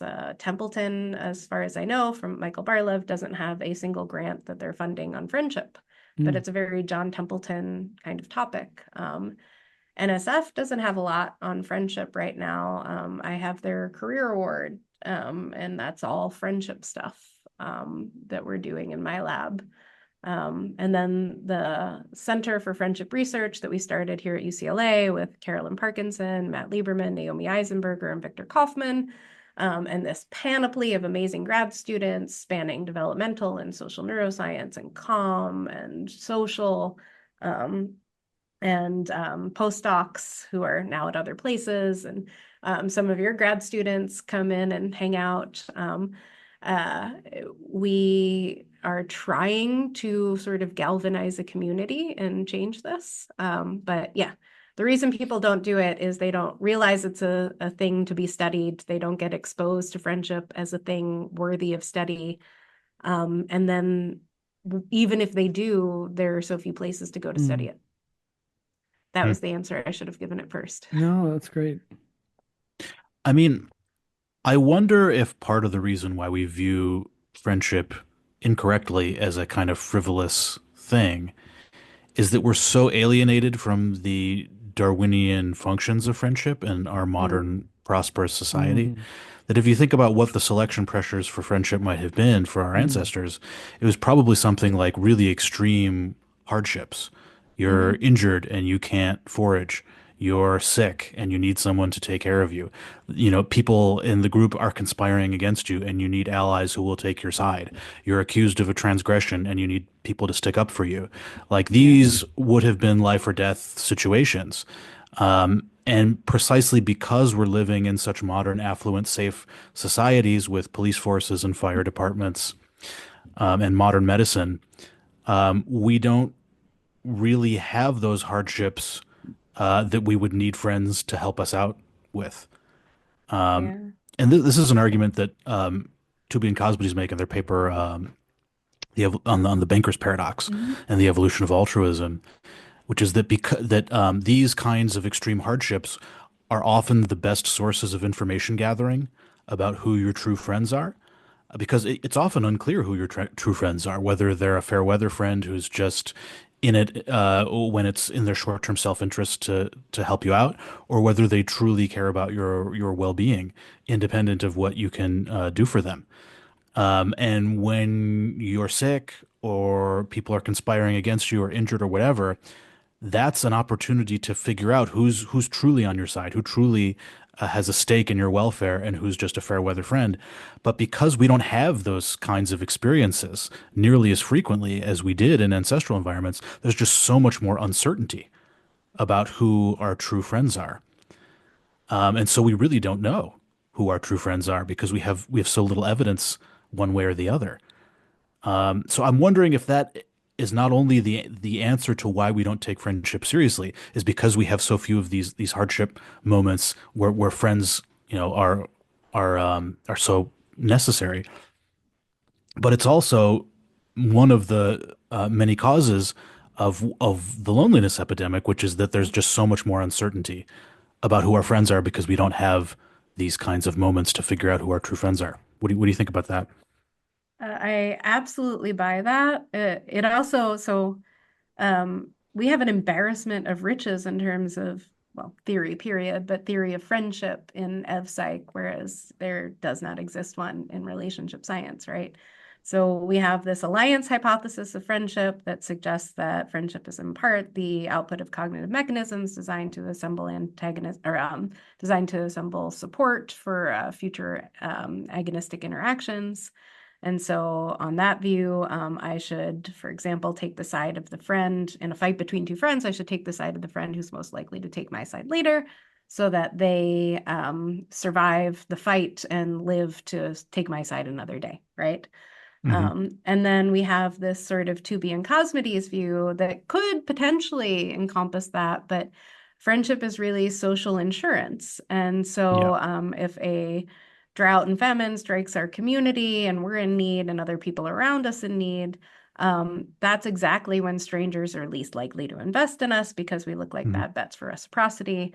And Hmm. I know you guys know this, but just for your listeners. So what do we need? We need help. We might not be able to survive without it. How do we get this help? We need people who have a stake in our continued welfare, and our good friends might have a stake in our welfare. Not only that, but they might have a stake in our welfare and help us over other people who are in similar need as us. And Hmm. so we survive, and that benefits our friends because we have a stake in their welfare. And when they inevitably face their own times of illness, injury, et cetera, we'll be around to help them. And the Tooby and Cosmides version sort of more directly comes from an anthropological view of the human world, right? This is what a challenge that people would have faced over evolutionary time. The Mhm. alliance hypothesis is also part of that. We certainly would have faced that, but that seems still part of our worlds even today, divorced from everything. When you have to, form your little alliances at work to get the person that you want hired or whatever, right? Mhm. Yeah. And it kind of reminds me again of the schism between who we are as psychologists and who we study. Sometimes we just study each other and college students, and they're all going to face this alliance problem. Mhm. But we don't study a lot of people who don't go to college and live in the same place that they grew up and might face or be more likely to face, in some instances, those real hardships. Mm. They might have better insight into human friendship psychology than any of us do, precisely because of Pinsof, what you're saying. Our friendships are divorced from the challenges that the friendships arose to combat, to face. Did Mhm. that make any sense, the way that I said it? Totally. Oh, absolutely. Okay. Yeah. Yeah. Yeah, I think about this sometimes, the two different views of friendship there. Uh, I I don't know what the right term is, non-symbolic capitalists, like heartland folks, real people. Like it depends on who you talk to, but we actually have to talk to people who aren't us to understand friendship better. And I think we've done a piss poor job at that. Um, Mhm. but also time isn't elastic. So somebody needs to go out there with like a little tape recorder and just start interviewing people who are not us in this weird world, not the Henrik weird, but like just very strange, weird world, and ask them about their friendships. And I bet you'll see things like Anne Campbell recounts this in her book that's in part on female friendships. Just being able to count on your female friend for some money to leave a bad romantic relationship was the difference between life and death. Yeah. Mhm. Um, anyway, I think that's a really nice insight, Pinsof. Yeah, it's it's fun to think about this stuff, and why we give friendship the shaft. Yeah. Yeah. And Um, yeah, uh, Dave, you were going to say that there something about Keela teaching the classes and that there aren't even classes on it. I think mm, that's part of the exposure problem, right? Most people would say, I think there's a Gallup poll from like 2015 that good friendships are part well-being, like right up there with their health and having a job. Um, but we don't have a class on it. mm, We have classes on jobs, we have classes on health, we have classes on romantic relationships, we have classes on 19th century Russian literature. But yeah. friendship is one of the human universals that we don't think about or talk about or teach about. In fact, I went to Don Brown's book about it. Yeah, Dan Now, Brown. Yeah, the Human okay, yeah. Yeah. Universals. Yeah, we talked about that in my coming to EP story. Oh, awesome. Yeah. I almost said Don Brown, who I think wrote those Tom Hanks movie books. Exactly. Oh, Dan Uh, Brown. Yeah, that's right. Yeah. The The Da Vinci Code, Da right? Vinci Da Code. Vinci Yeah. Code, yeah. So Yeah. in the Da Vinci Code, talking about human universals and friendship, there's an albino monk played by Paul Bettany. The Da Vinci Code is the Um, book that brought me to EvPsych. That's right. Yeah. Going back to the Don Brown Human Universals book. yeah. Yeah. So I don't think friendship is in there.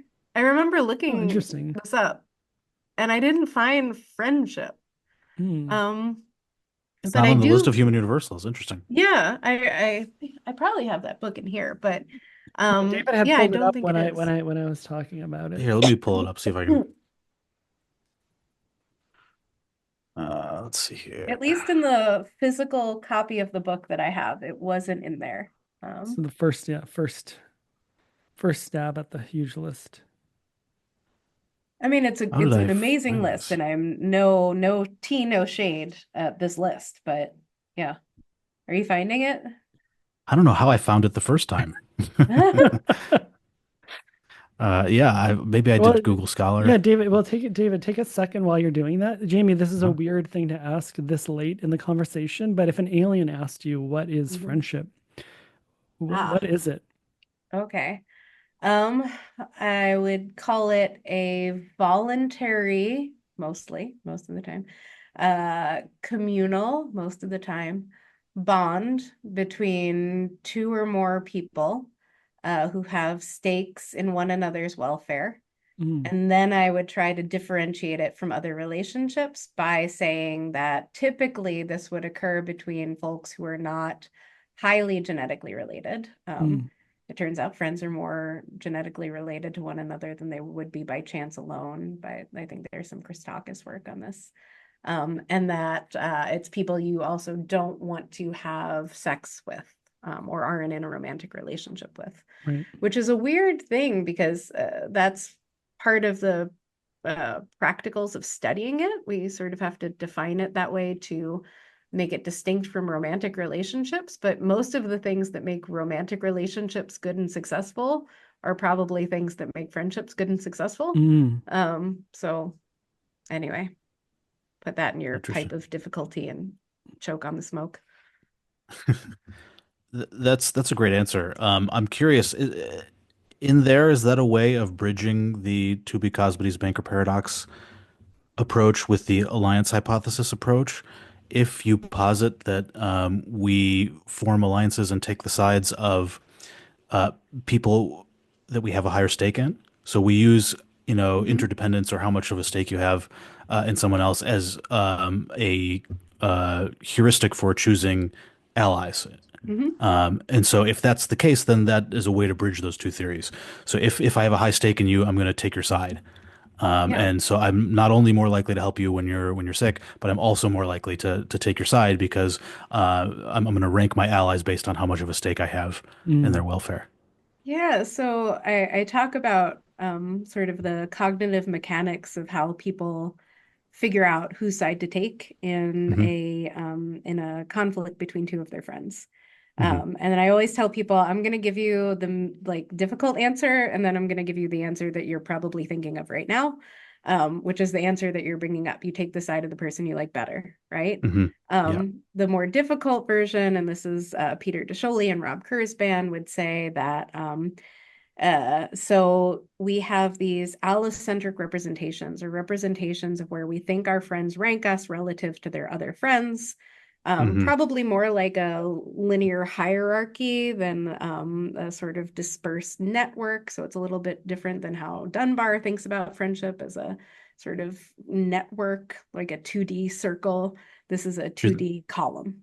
Got Um, it. So it's like basically you're talking about, best friend, second best friend, that kind of. Exactly. Okay. Yeah. So we have these allocentric representations. So another person would think that, she has her best friend and I'm her second best friend and so Hmm. on. And so she would take my side over everyone else's in a fight between me and all her other friends, Hmm. excepting her best friend. Okay. Got it. Yeah. So then we use these allocentric representations, which are our best bet, right? This is not Yeah. necessarily reality, to form reciprocally our egocentric friend ranking, which is just our best friend at the top, our next best friend, and so on. Right. Yeah. I And want to be best that, friends with the person who thinks they're best friends with me. I want to be second best with the person who thinks they're second best with me, and so on. exactly. Yeah, Yeah. exactly. And so our egocentric friend ranking. So what I'd say is it's not like out of a beautiful mind where you're just like coldly calculating these things on a window. Hmm.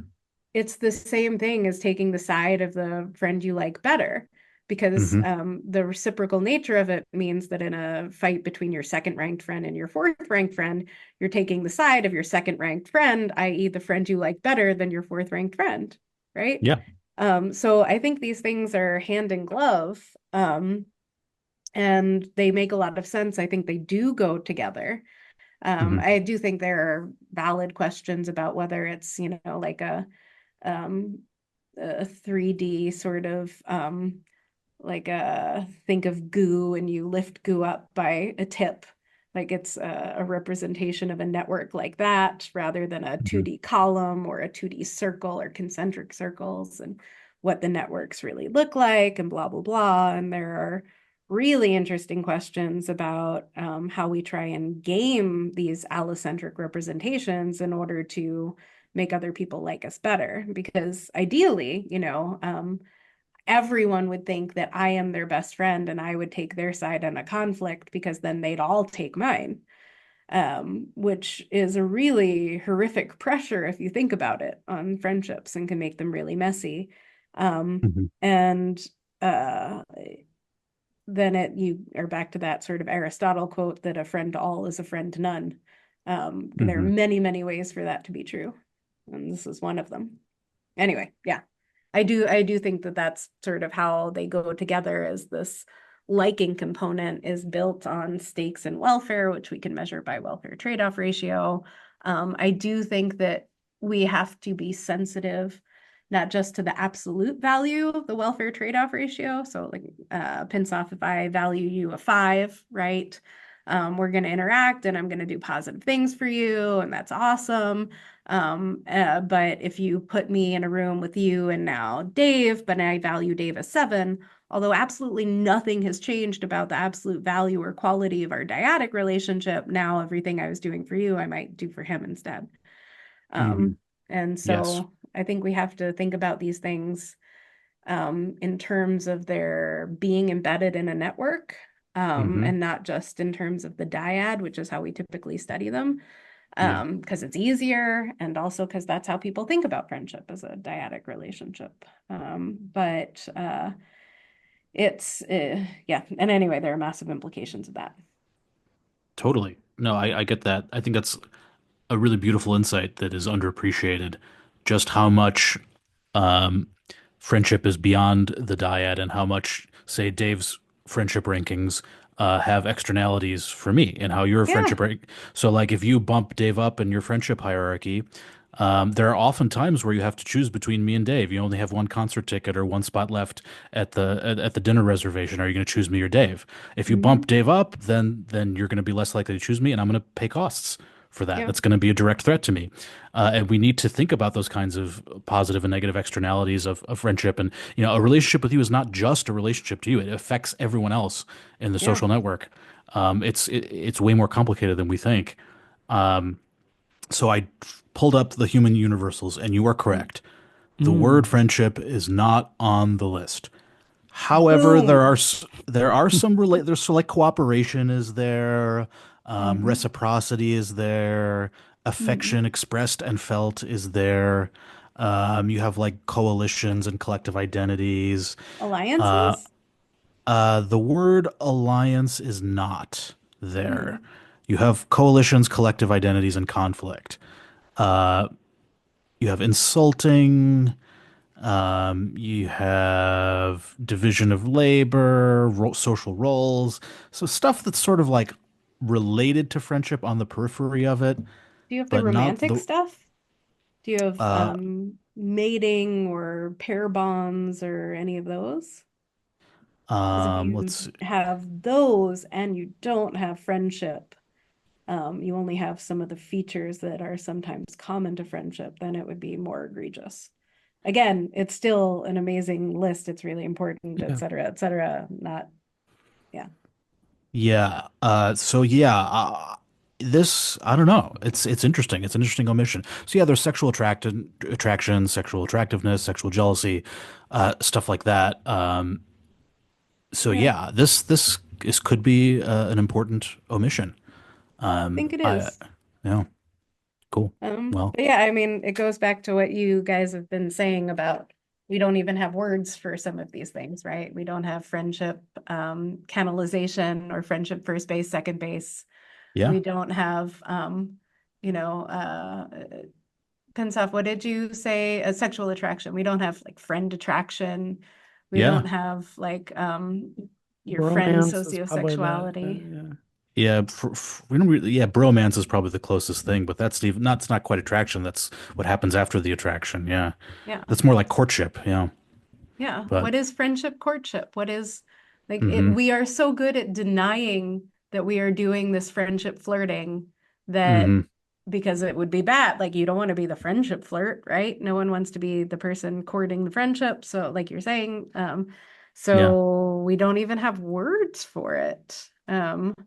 Maybe that. So I keep getting approached by people to be like, write a book on friendship. And I'll be like, I will when I have data to write about. Yeah. But that might be a first chapter, is just all the words that we don't have for, this is the list of romantic relationship things. This is the list of sort of slang in the popular lexicon. You have your bromance, but what would be the actual word for this? Give us a language to use at least. So yeah, Yeah. maybe one day.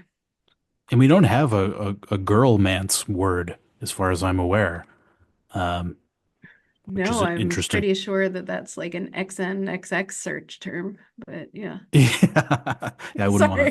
So to. Yeah, sorry. don't Google that at work. Yeah. Yeah. Yeah, and I won't Google No. that. That'll Um, be my OnlyFans page, Girlmance. Awesome. yeah. Jaimie, is there any question we should have asked you? Oh, uh, I mean, I don't have a good EVSEC animal name. You do. Uh, what? There is nothing that I can think of. This was so much fun and very thorough, and I forgot how great it was to just talk about ideas without having a necessary return on investment. There needs to be a paper at the end of this, or let's talk about this toward a paper.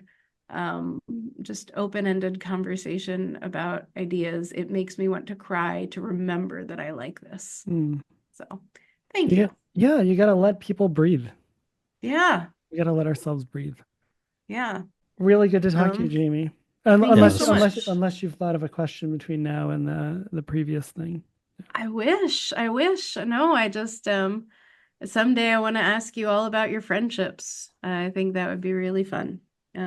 But thank you for having me. I really appreciate it. This was fantastic. cool. This was lots of fun. Maybe we'll bring you back sometime and we'll talk about our friendship stories.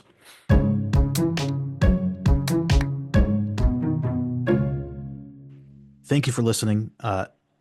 If you like what you're hearing, please leave us a kind review or check out our Patreon page if you want to throw us some money. Uh, yeah. Yeah. I don't know. Is there anything else to say? Come back for the next episode and or if you're in the middle of binge listening, go for that. Okay. Stay tuned for the next episode.